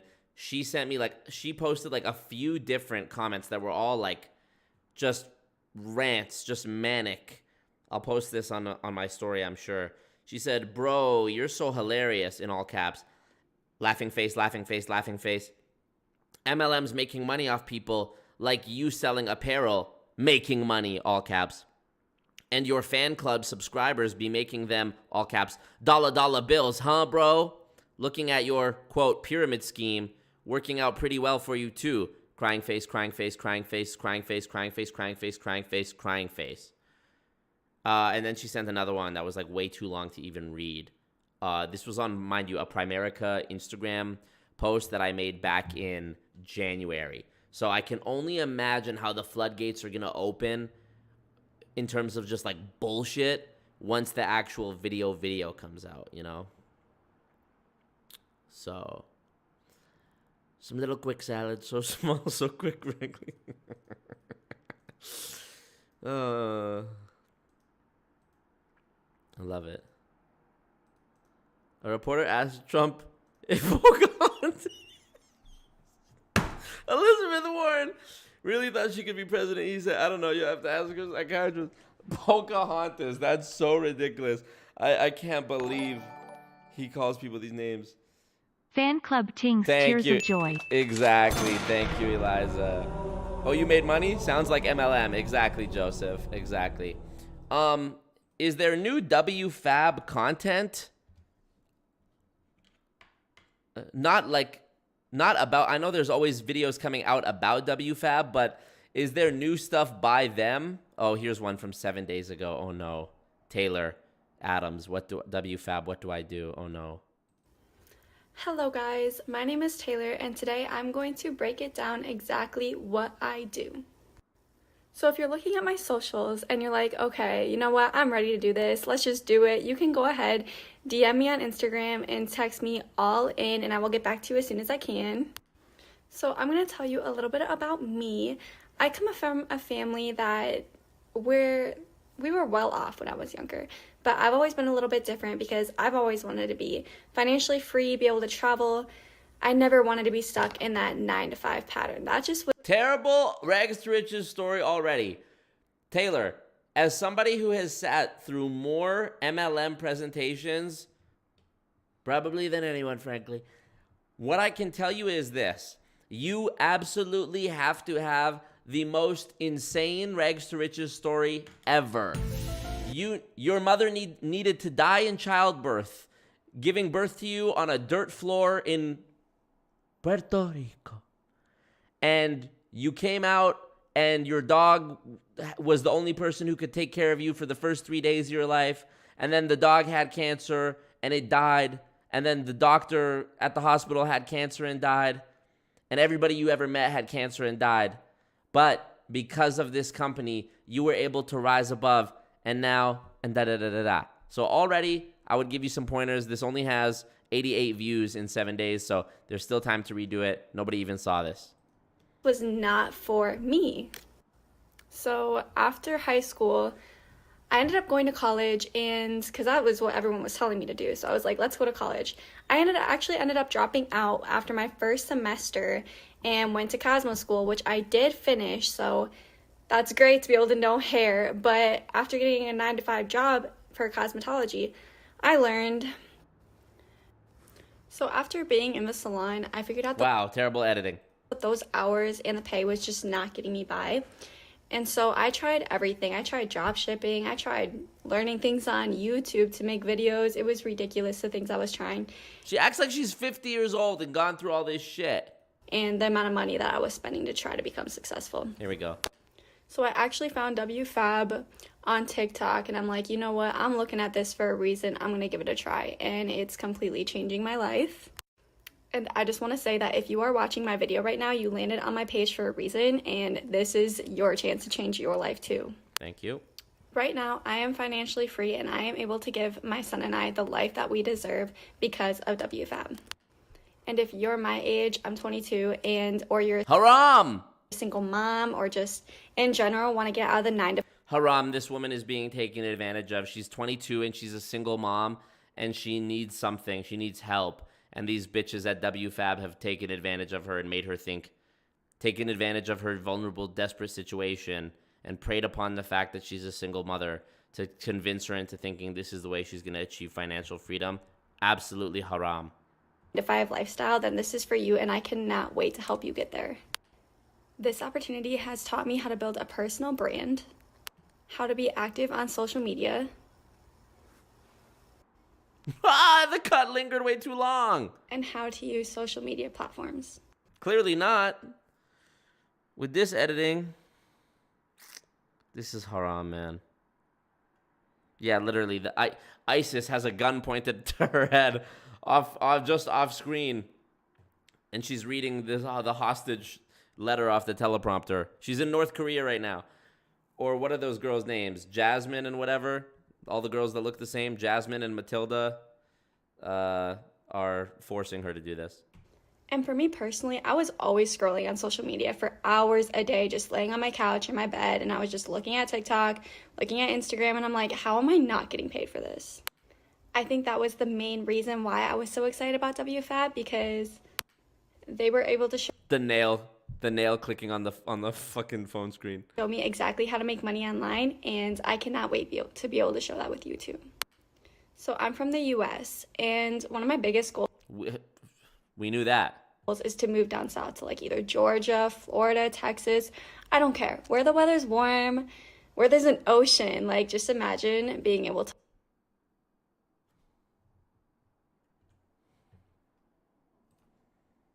Texas Ocean.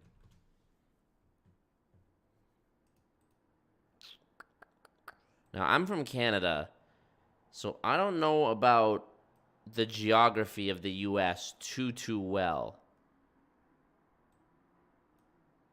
But I'm almost certain there's no ocean in Texas. To work by the ocean. Like, that's a dream of mine. Like this up north, South Dakota stuff, like the winter that's going on right now, that is just not for me. So I am so excited to be able to fulfill my dream and to help others around me fulfill their dreams too, and to become successful businesswomen. Like, who doesn't want that? So haram. Oh, what's this girl's name? Nicole? Taylor. Sorry. Taylor. Because I'm a nice person, if you want to have a conversation, or if you're open to having a conversation where I can explain to you why everything you've ever heard about WFABB is an absolute deception, I would donate my time to you to get on a phone call with you for the betterment of your child. For the betterment of you and your child, I cannot sit idly by and allow you to be duped into this pyramid scheme longer than necessary, which even one day would be longer than necessary. And I'm guessing she's brand new to this because this is her first and only YouTube video, and it was posted a week ago. She didn't even make this YouTube account till March 29th, 2023. So this is brand new. So Taylor, please, for the love of God. So when you get started, I'm going to show you exactly the same strategies that the editing. Hold on, let me search her up real quick. Taylor Adams WFABB. I'm gonna find her on Instagram and help her and save her life. Here she is. Never mind, this is a guy. If anyone can find, I'm sure she follows one of the WFAB girls on Instagram, so I could probably find her from that. Anyways, let's finish watching this. This is so haram. Yeah, sooner I start speaking in high schools, the better. Literally, this girl was in high school 4 years ago. So haram. Gulf of Mexico, okay. Not quite an ocean. Okay, my bad. See, I'm Canadian, I don't know. Literally the cliche of all MLM pitches. Check your DM, says somebody. Okay, Eliza, I will. I do need to speak in high school. I was be able to use as well as my team. And the best part about it is it's completely duplicatable. And in my book, for me winning and be able to help other people win, that is just a complete win for me. Like, I cannot wait to be able to show people how to do this. And I'm talking about it, but I'm sure all of you are wondering, like, what are the costs? What does this come with? And what do I have to do? So it's free. You don't have to do anything. And you make a bunch of money and everybody else does too. Select package is $2.99 and it's... Oh no. $2.99 one-time fee. That's so small to read. $2.99 one-time fee. $175 a month. Forex education and alerts. Crypto education, lifestyle benefits. Jesus Christ. It's a one-time payment. With this package, it gets you the Forex and crypto trade alerts, as well as I bet you she doesn't even know what Forex stands for. The live sessions, which are super beneficial, and the lifestyle benefits. And what I mean by... Is she crouching below a counter right now? Where is she? Is she sitting on the floor? What's that above her? Is she in the closet? Lifestyle benefits is you get discounts on flights, hotels, and rentals. Like, it's amazing. The reason we get these things is because WFAB is a lifestyle platform, and so we do traveling and we talk to people from all across the world. What's that mean? And then we have the platinum package, which is $5.99. One-time payment. So with this package, we are adding in everything that I just mentioned, plus we are adding crypto trade alerts. But then we have my favorite package. I just went right into this one. Please, God, don't tell me. I was just a runner. I was like, let's just do this. Everyone eventually like upgrades to this just because it's the best, and it's honestly, depending on how fast you want to progress, this is your best choice, but it's totally up to you. This package unlocks all the automation. Wow, animation. And it is called Elite, and it is $14.99 one-time payment. And honestly, I love this package because it's for the lazy traders, and I am one of those. It's for people that have money to invest or want money to invest but don't know how to do it or what to do with it. So with Elite, there's actually a robot that trades for you. And it works on getting you the best profitable outcome every time. And honestly, you can't lose with crypto. With crypto AI, you're going to win either way.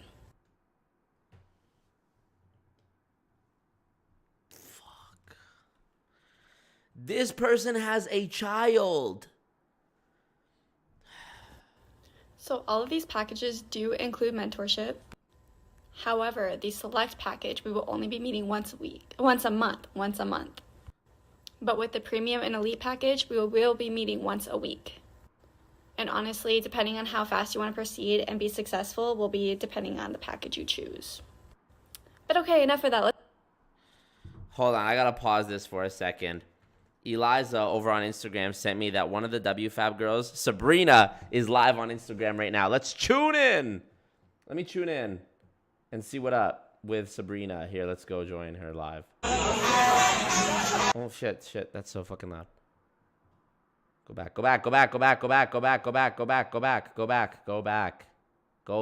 motherfucker. Instagram, you...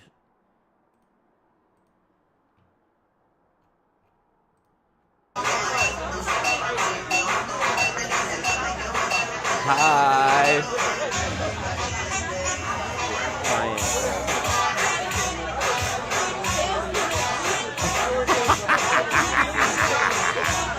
I'm in this.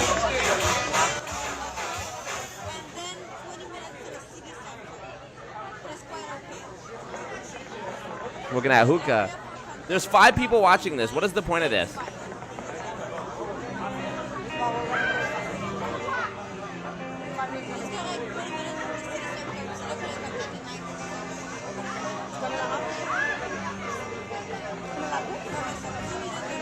Oh, they're listening to music in the club. I'm going to get demonetized for this, too, by the way.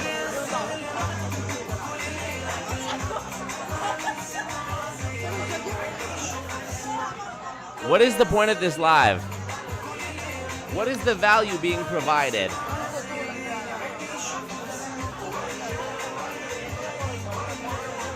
Oh, see, she's telling her, look up my name. Always Marco. Do you see her say, always Marco? Look, look, they're going to find it. Watch, we're about to see live them figure it out. They're about to figure this out right live.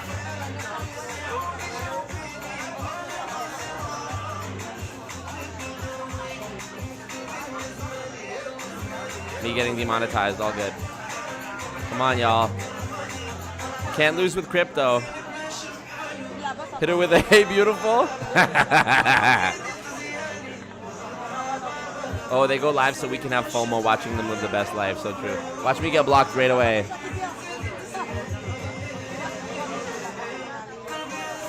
LOL, you guys are joining the live? Oh, no, you guys are idiots. Yeah. Chris, you're in the live? She about to end it. She about to end it, or I'm going to get kicked right now. Watch. This live sucks.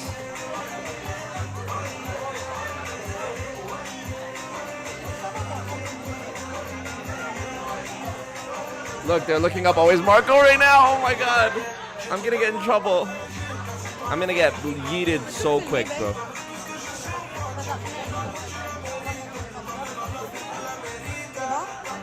We are watching your live on my live RN. How many people?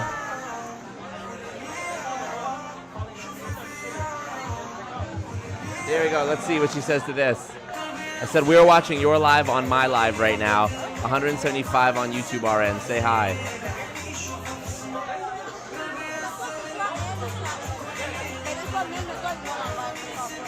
You guys are so dumb.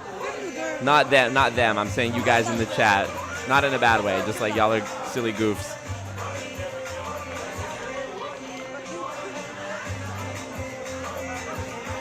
Watch, she about to end it, bro, when she reads that. You should watch Always Marco. He's great. Obama. Now y'all putting Obama in the chat.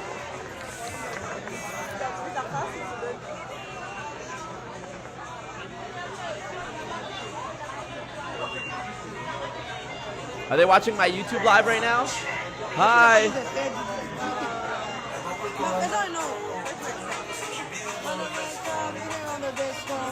This is so bad, bro. 2 girls sitting by themselves in a club, smoking shisha and sharing a drink. This is the lifestyle. This is the WFABB lifestyle.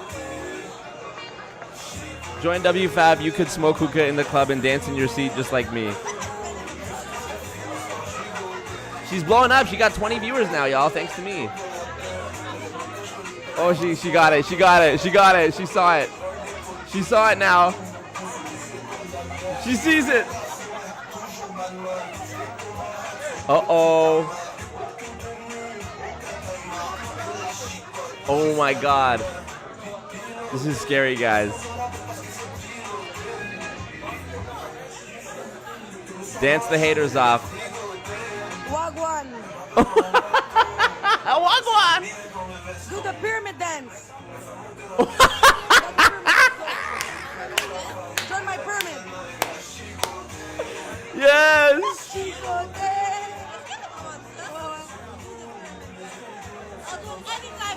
Screenshot this. Join my pyramid. Somebody screenshot this. Join my pyramid. Join my scam, though. Join my scam, though. Y'all dumb.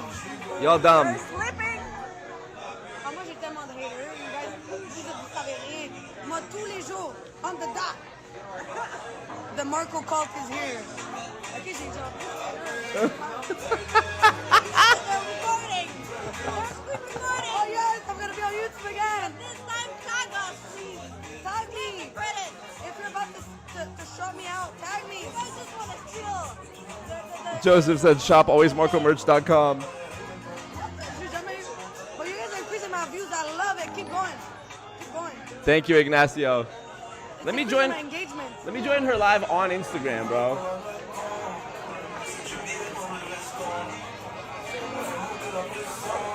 What is it? It's Sabrina C. Vidal.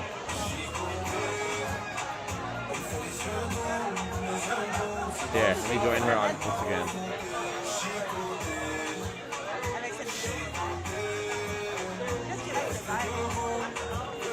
I'm requesting to join her live. I'm supposed to be trapped with the shows. I'm so groovy. I'm so groovy. The future one. I requested.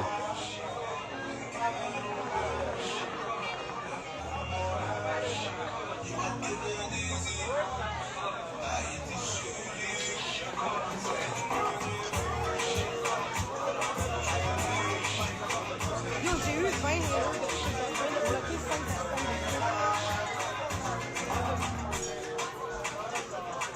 Yo, that's crazy how much haters I have. I must be doing something fucking good, man. That's how that works.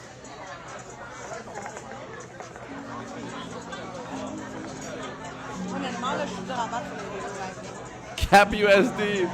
How's that time freedom? She's about to end it. It's a good thing. Follow me on Instagram at It's Sabrina C. Vidal. Oh, she ended it.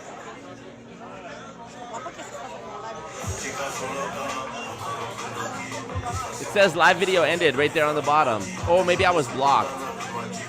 Oh no, it's over. It ended on my phone. Wow. Can't make this shit up. Haram. That was fun. Okay, not as much fun as they're having though, unfortunately. Okay. We found Taylor's Instagram, 900 followers. Haram, this girl. I'm actually gonna DM her and help her. If my page doesn't make you money, unfollow me. Her page says. 6 days ago, she joined WFABB, and since then, her entire Instagram is now about like WFABB and lifestyle posts. I'm not gonna show her Instagram page because I don't want you guys. Not that I think you would, but I don't want there to be bad apples who go and watch this and then harass her and shit, because that's not cool. That was so funny. I'm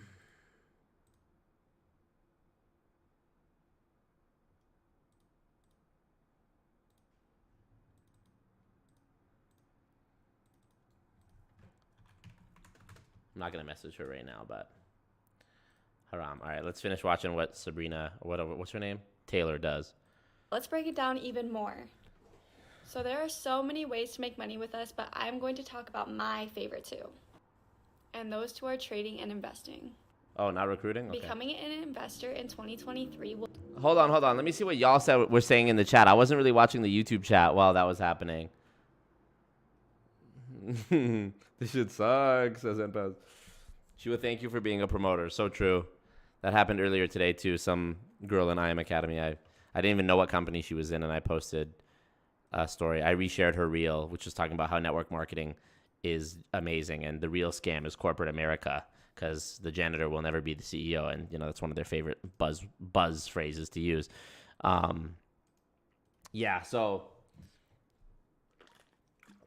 I got called a hater. Oh, I feel bad for you. You must have so much negativity in your life, bro. I live a 0.1% life.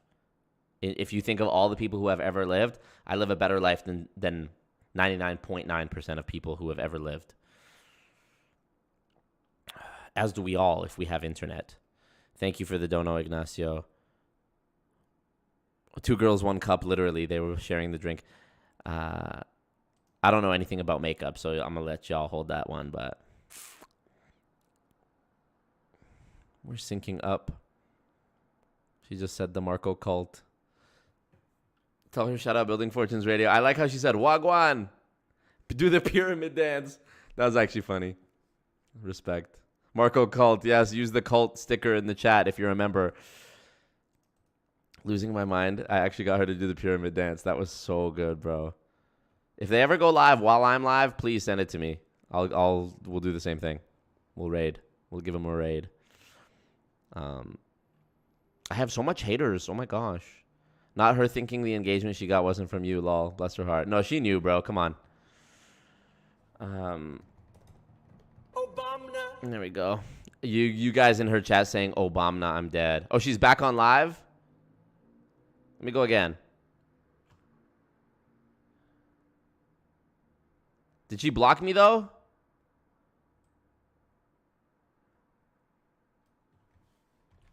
Let me go. Let me see.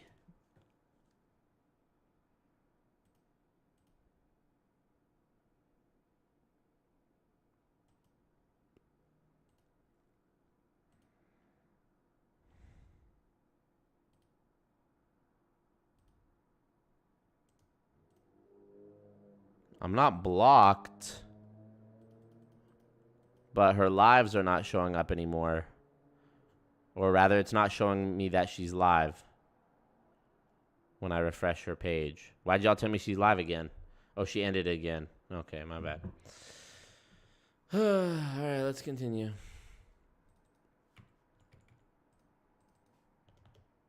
Will help you unlock passive income.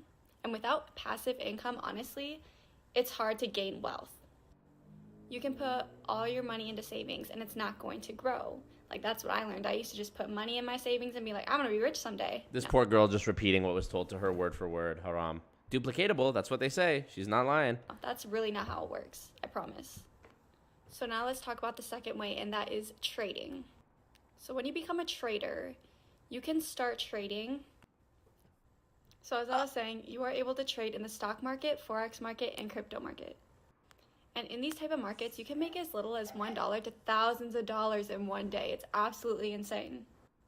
That is why our platform offers you the resources to educate yourself and leverage experts to help you be successful in these markets. Because when I first started, I knew nothing about trading, nothing about investing.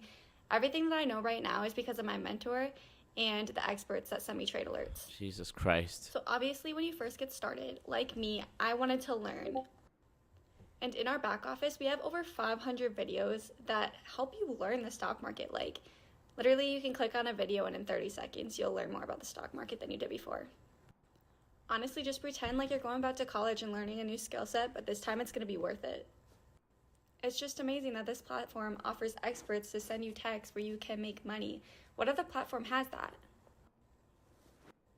And what's even better is we have live calls that our experts teach us literally anything about trading. It's crazy. You get to choose exactly which ones you want to show up to, too. Oh, yeah. And after saying all that, you're probably thinking to yourself, too, like, okay, but if I jump into this, am I going to be alone? Because that's exactly what I thought. I was like, you know what? I don't have many friends that want to do this type of thing. Like, I am jumping into this thing alone. Oh, no. Y'all are posting in the in the Discord that they're posting about how they have the laptop open in the club on Sabrina's live or on her story, whatever, work session. Imagine having your fucking mood board or Pinterest or whatever that is open, like in a restaurant or in a club. Like, work from anywhere. I think Erin B said this in the Multi-Level Misery episode that I did with her. You're not working from anywhere. You're working from everywhere. It's not time freedom. You think bro, they want us to believe that they have time freedom and they are choosing to, work while they're in the club. Nobody wants to fucking work if they're in the club. Well, the answer is no. We have a community of the most powerful, beautiful women that are by your side the whole way. We have tons of group chats where they just like give you advice. You can ask questions in. They'll just cheer you on through your journey. It's great. I don't know. Almost threw up. How do y'all feel about the little heart emoji thing in the bottom right corner of the app now? Like it's an Instagram live. That's interesting. It's like been so helpful to me personally, and it's going to be so helpful to you. So now that I've explained the different sides of WFABB, you're probably thinking, well, this is like an amazing opportunity for me, but I have no money. Like, I can't afford this, right? Because trust me, I was in the same boat. I really had no money to invest, no money to even do this. Well, guess what? Listen up, because this part is for you. When I first decided to start making an online income, I decided to also turn that money of income into my passive income. And I use that through investments. The second way to make money, which it did not take me very long to decide this, was to create your own personal brand online.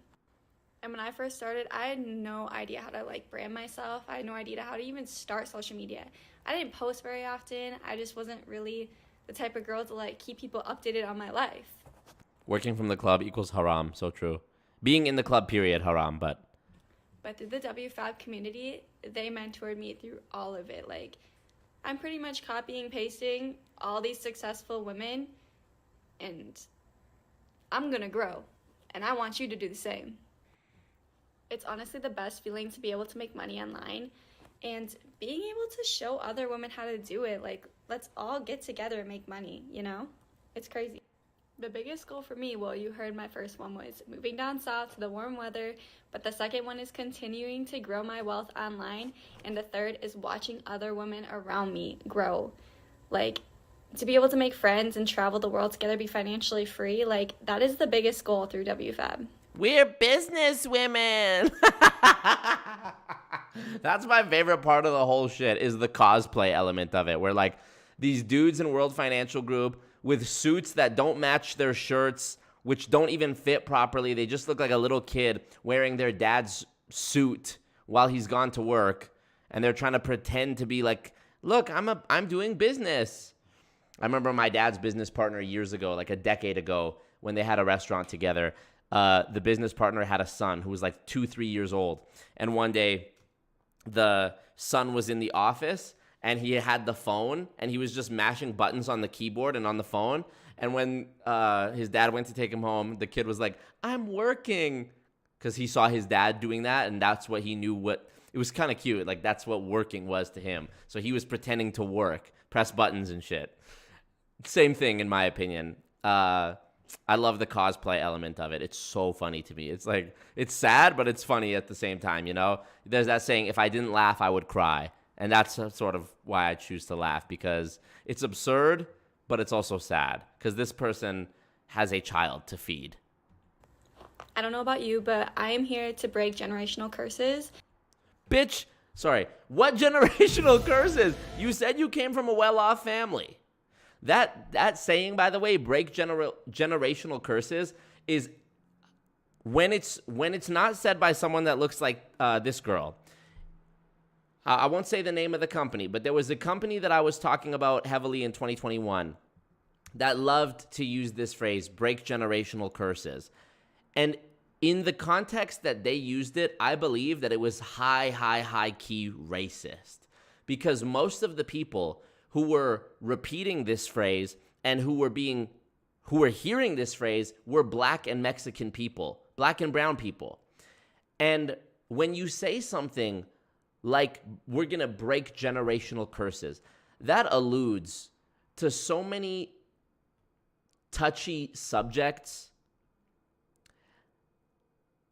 that I think it's a real abuse of someone's ethnic background and cultural background to say something like that. Because it's almost like, if you say that to Black people, we're going to break generational curses. Well, you don't have to think very long to think back what the past few generations have been like for people of color in North America. Even a couple generations ago, there was still slavery, right? So I mean, obviously this girl here is just using it because it's a buzzword that was told to her and now she's repeating it. But I really do think that's fucked up when I see black and brown people being told, you know, break generational curses. You know, don't listen to your parents. They don't have money. It's like, bro, really snake shit. Like, I don't want to have to work a 9 to 5. I don't want you to have to work a 9 to 5. I want us to all be financially free. And you might have been born into wealth. Congratulations. I wish I was. But if you weren't, and you're just like me, starting out and just learning along the way, making money online, then this is for you. Like, let's do that together. If you found me online or my TikTok popped up on your page, you found me on Instagram, that is your sign to start with me, to change your life forever. Another cult tactic here that Steve Hassan talks about in Freedom of Mind. Cults need you to believe that you have been anointed by God or some higher power. And that is why you're doing this. Because God is obviously an unfalsifiable concept. There's equally as much proof that God exists as there is proof that he doesn't exist. As there is proof that he doesn't exist. So meaning it's unfalsifiable. You can't prove it false. So you just have to believe it's true. That's another very dangerous thing in my opinion. Yeah, they need you to believe you've been anointed by God. Because anyone who tries to be a naysayer, you think they know more than God? Because that is exactly what I did. I landed on my mentor's page and look where I am now. It's absolutely... Look where I am now, sitting on the floor. Insane. I never knew. So after watching this video and if you have any questions, which I'm sure you would. This is not all the information to get started and everything. So if you have any questions, please DM me and I will get you all the information you need. If you want to talk to other people, I will get you to them. But I will help you. Let's start our success journey together. And honestly, if this video kept you here this long, I'm pretty sure in your mind you're ready to change your life. Do not let you get in the way of yourself for success, because that is the biggest thing. That saying, thank you, Penguin357. That saying, don't get in your own way or get out of your own way, is also a cult thought-stopping technique. It's the first step in getting you to stop listening to yourself, which they rephrase as don't be in your own way, get out of your own way, and instead listen to your mentor. If you're in your own way, you are never going to succeed. You are going to fail. So get out of your own way, get out of your comfort zone, and I will help you through this just like my mentor Cassie helped me. Cap for real. Cap cut for real.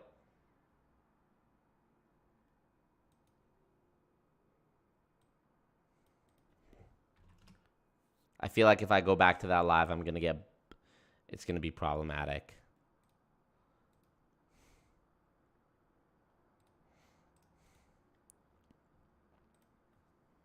Oh my God.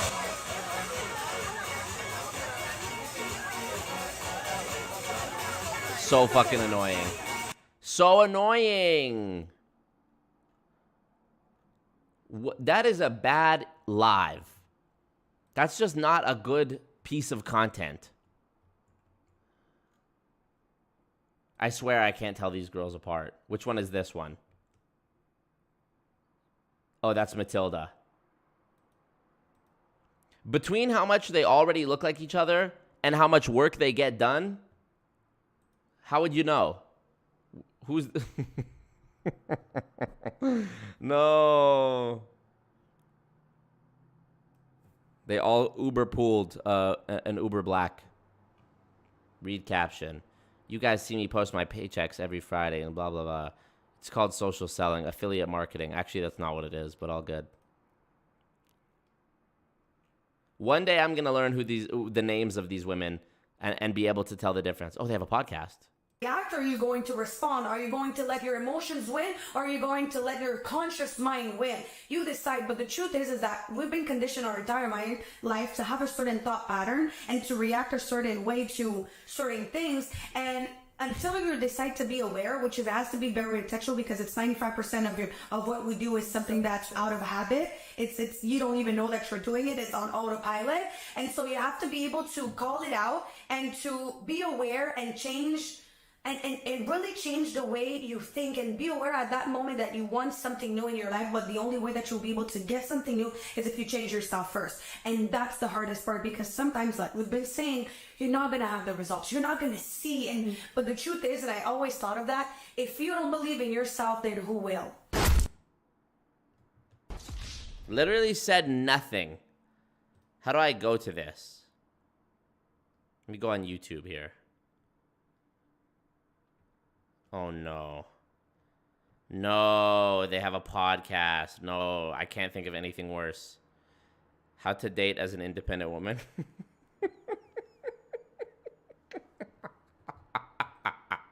Am I evil? Am I evil, you guys? She definitely sounds like she's from Montreal. Oh my God. Word salad. At least when they were in Monet, you could believe they actually sell shampoo if they had to. Them teaching Forex and crypto is laughable. Here we go. Let's watch this podcast. Should men provide for women? Oh my God. Oh, this one's called #haters. Let me guess, it's their longest episode. Oh no. The benefits of a morning routine is the longest episode. What we think of sex work. Wow. Okay, let's see. Talk yo shit. Hello, everybody, and welcome back to another episode of... Look at this comment. Look at this comment. So you girls both already make $400K? And by the way, Kim Kardashian said she might want to date a doctor, lawyer, or scientist. They're poor next to her. I wish you two luck on finding a rich and hopefully nice guy.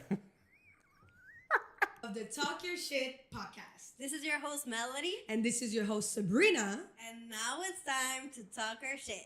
Cheers to that, sis. So good, eh? So good. I love it. Okay. We're talking about the wine, by the way. But, so, today, guys, we have a fun topic. We have a fun topic. Yeah. I don't have a question yet. I feel like I want us to introduce it. So, basically, it's going to be about women looking for men. This is such a pet peeve of mine, and I know I'm going to be called a misogynist and said that I'm mansplaining for this. The word women is not the same as the word woman. I know I am a man explaining the differences in W-O-M-A-N and W-O-M-E-N. But it's such a pet peeve of mine when somebody says, for example, it's the same thing, thank you, Spencer, as when somebody says, I wonder how it looks like. No. That's wrong. It's either how it looks, period, or what it looks like, period. You don't say how it looks like, right? Or like when people say especially, or when people type defiantly instead of definitely. I get so pissed when they say, women are beautiful. One woman is? Singular? Anyways, that just, I don't know. And this is your host, Pinot Grigio. Love it. Okay, sorry, I'm a misogynist, sorry. With money, looking for men to provide, a provider, XYZ, whatever. You guys, I feel like it's enough, right? Yeah. So, before I tell you what I think, why don't you go and tell us what you think about, just in general, like when I tell you that, because obviously she doesn't know. You know, what do you think of a woman looking for a guy with money? In general, like just out of your head like that. So, in general... Espresso, yep. I feel like there's no problem about it. I feel like a woman looking for a man to have money, well, it's just normal. I believe for me that it's normal. You want a man that has money, and you know what I mean? You don't want a broke guy that is, you know what I mean? If you're looking to build your life with him, you want a guy that has money. That's just... This is like Fresh and Fit, but... This is like Fresh and Fit, except it's talk yo shit. This is like female Fresh and Fit. I hate it so much already. Nothing wrong about it. Now, well... Would you say a woman is a gold digger because she's looking for a guy with money? No. Because I want a guy that has money. Yeah. But I have my own money. You know what I mean? Yeah. And I also hate when people say, all of the sudden.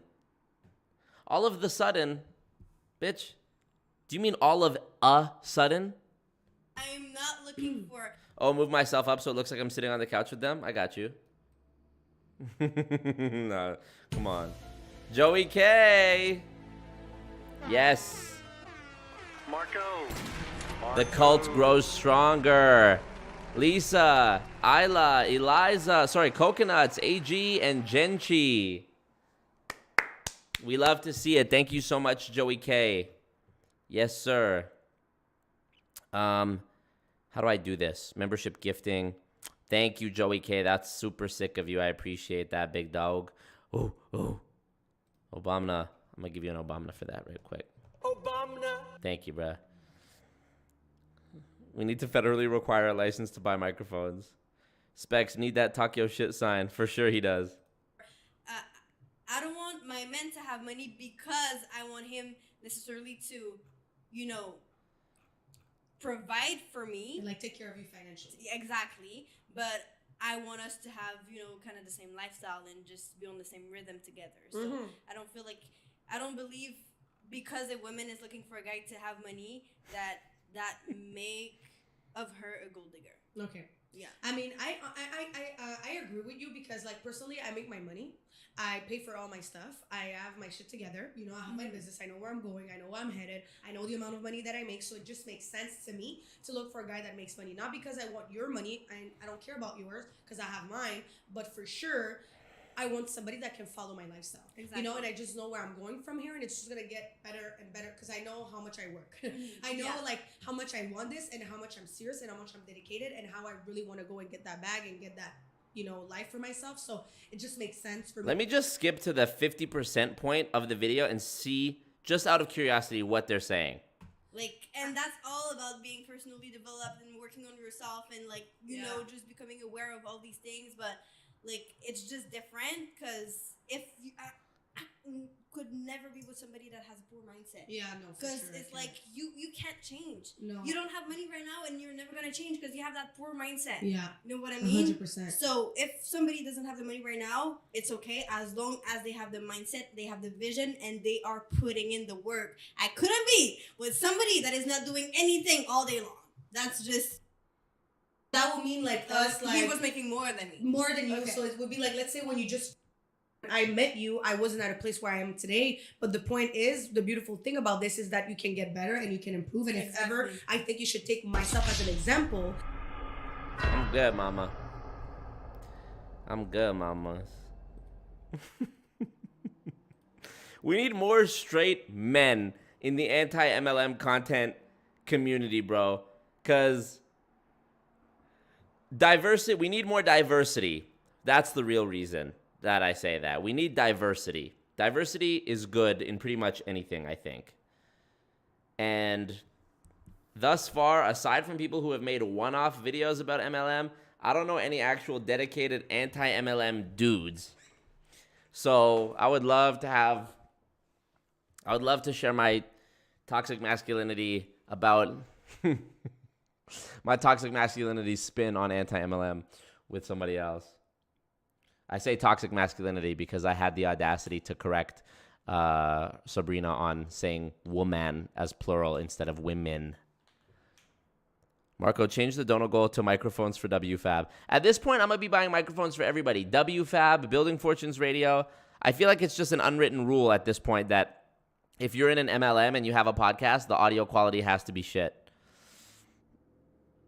I so wish there was another episode of that WFABB reality show. That was so fucking entertaining.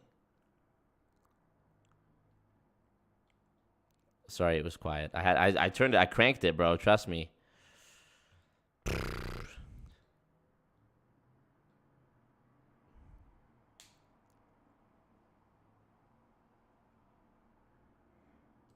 I'm good, mamas. You like that? A neon sign and 2 microphones a good show does not make. I have never wanted to be stoned to death in the village more than right now. Mac Attack is dedicated. Mac Attack, but he is not toxic. That's true.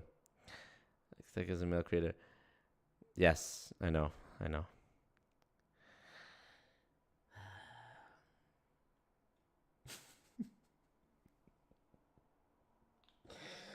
60,000, bro. It's a long road ahead, you guys. Long road ahead. 60,000 subscribers and...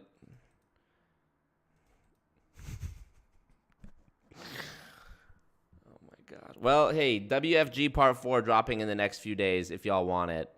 You know, we got to fill up that war chest. We got to fill up that war chest. You know, 143 out of 10,000. I don't know what percentage that is, but I don't think it's 10. I don't think it's quite 10. So we'll fill it up eventually. We'll get there. And, you know, this WFG Part 4 and this Primerica video, if both of those drop this month, I honestly, somebody screen record this right now. I know it takes 3 seconds to start the screen recording, so please start the screen recording now. All right. I would not be surprised if in 1 month from today, I have 70K subscribers. That's if I drop the Primerica video within the next month. By May 7th, I think it's possible.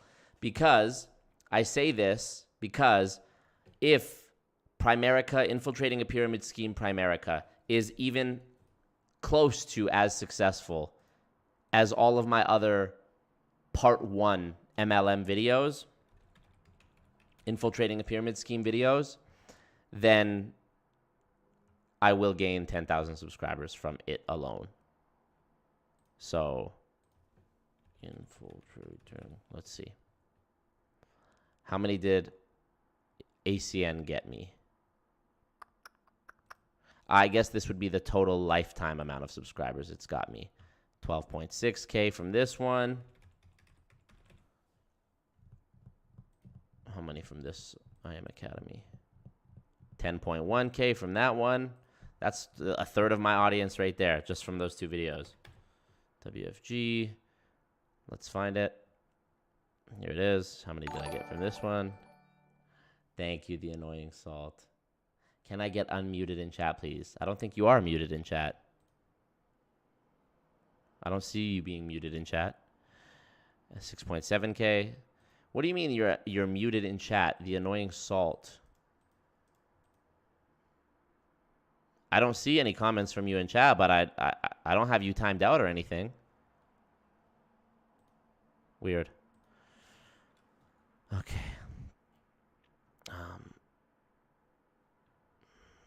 You should watch Hate to Say It show if you like listening to inflated egos. Is it MLM? Hate to Say It show. That's the cuntiest name for a show. Oh, no. Oh, no. Oh, yeah. Somebody was sending me on Instagram content about this Afnan Khalifa girl from WFABB. Oh, no. This looks so bad. Right? Oh yeah, I had to. I feel like now, obviously, I have more time with my family after I've accomplished, you know, some type of financial freedom. But in the beginning, I was like, but you know, literally, I jumped to a random part and we heard financial freedom within 5 seconds. What's really cool with this? I had the conversation with them. Yeah, as a major thing, and then obviously even with relationships, and this one's maybe a hard one to hear. If your partners, I genuinely believe, are a lot more different than friends because you're be able to be that shoulder or that hand. Gotta be okay with both seasons because some seasons are more for growing, some seasons are more for executing. Fucking mindless. I love that you guys know this. You guys kill me. This is a channel with 1.18K subscribers, 1,100 subscribers, and you guys just know all of the lore. The WFABB lore is so deep, bro. The Building Fortune. What's deeper, the WFABB lore or the Building Fortunes radio lore? Or the David E. Monetier lore? I mean, it's insane. We need more Worcester sauce. Yes, the war chest. Oh, she's not WFABB, she's iGenius. Okay, same company, but different, not the same team. Oh, my God. By the way, I keep forgetting to... She's under her brother's downline. She's Rakan's sister. Okay. I keep forgetting to bring this up when we watch Building Fortunes Radio. Let me pull it up here. BFR Bingo. Here it is. Let me open this up. Marco. BFR. I think, did Dave Vaughn make this, or who made this for me? Somebody remind me. Open file location. Sometimes I hate Windows computers. Okay, here. This is it. So this is the Building Fortunes Radio Bingo, okay? So here's the things. Talk about Marco without a shirt. Peter talks about women. Scott shares intimate details of Marco's life. Tool scam. Uses gay as an insult. Peter says Marco is stupid. Little girl. Scott embellishes a story. Lack of retail sales. Scott talks about women. Scott mentions Marco's birthday. Peter threatens Marco. Free. Oh, it's a free space. Flat out wrong. Shyster. Scott talks about being rejected. Scott or Peter reference Marco's soundboard without knowing the word for it. Snowflake. Scott says Marco is stupid. The anti-MLM YouTuber. Scott giggles. Radio show. Returns to talking about Marco after saying they're done. Get the bag. Goons. I honestly think, bro, in almost every single episode of BFR, they check every one of the boxes. I'm so excited to tune in tomorrow and see what they got to say. Free space should be tool scam. They already have... Oh, yeah. Didn't they already have tool scam on there? Or did it say lack of retail sales? No, it's there. Top row. Number 4. So funny. So fucking funny. Well, I think that's it for me, y'all. I know this was... I didn't really have a structure for this stream. We just kind of went where we went because, you know, fuck them. And also, it's the 60K subscriber celebration. I wanted to talk about, you know, plans I have for the future and things of that nature. Narco, yes. Narco. Yeah, the Discord, what's it called? The BFR Bingo is in Discord, so you'll see that. Audit log. Okay, let's see in the Discord what you guys are saying. Marco guest starring on the Talk Your Shit podcast. Love it.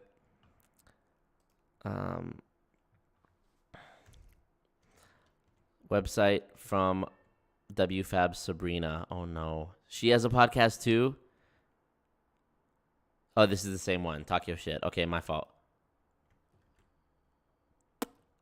What do you want me to look for? That was everything.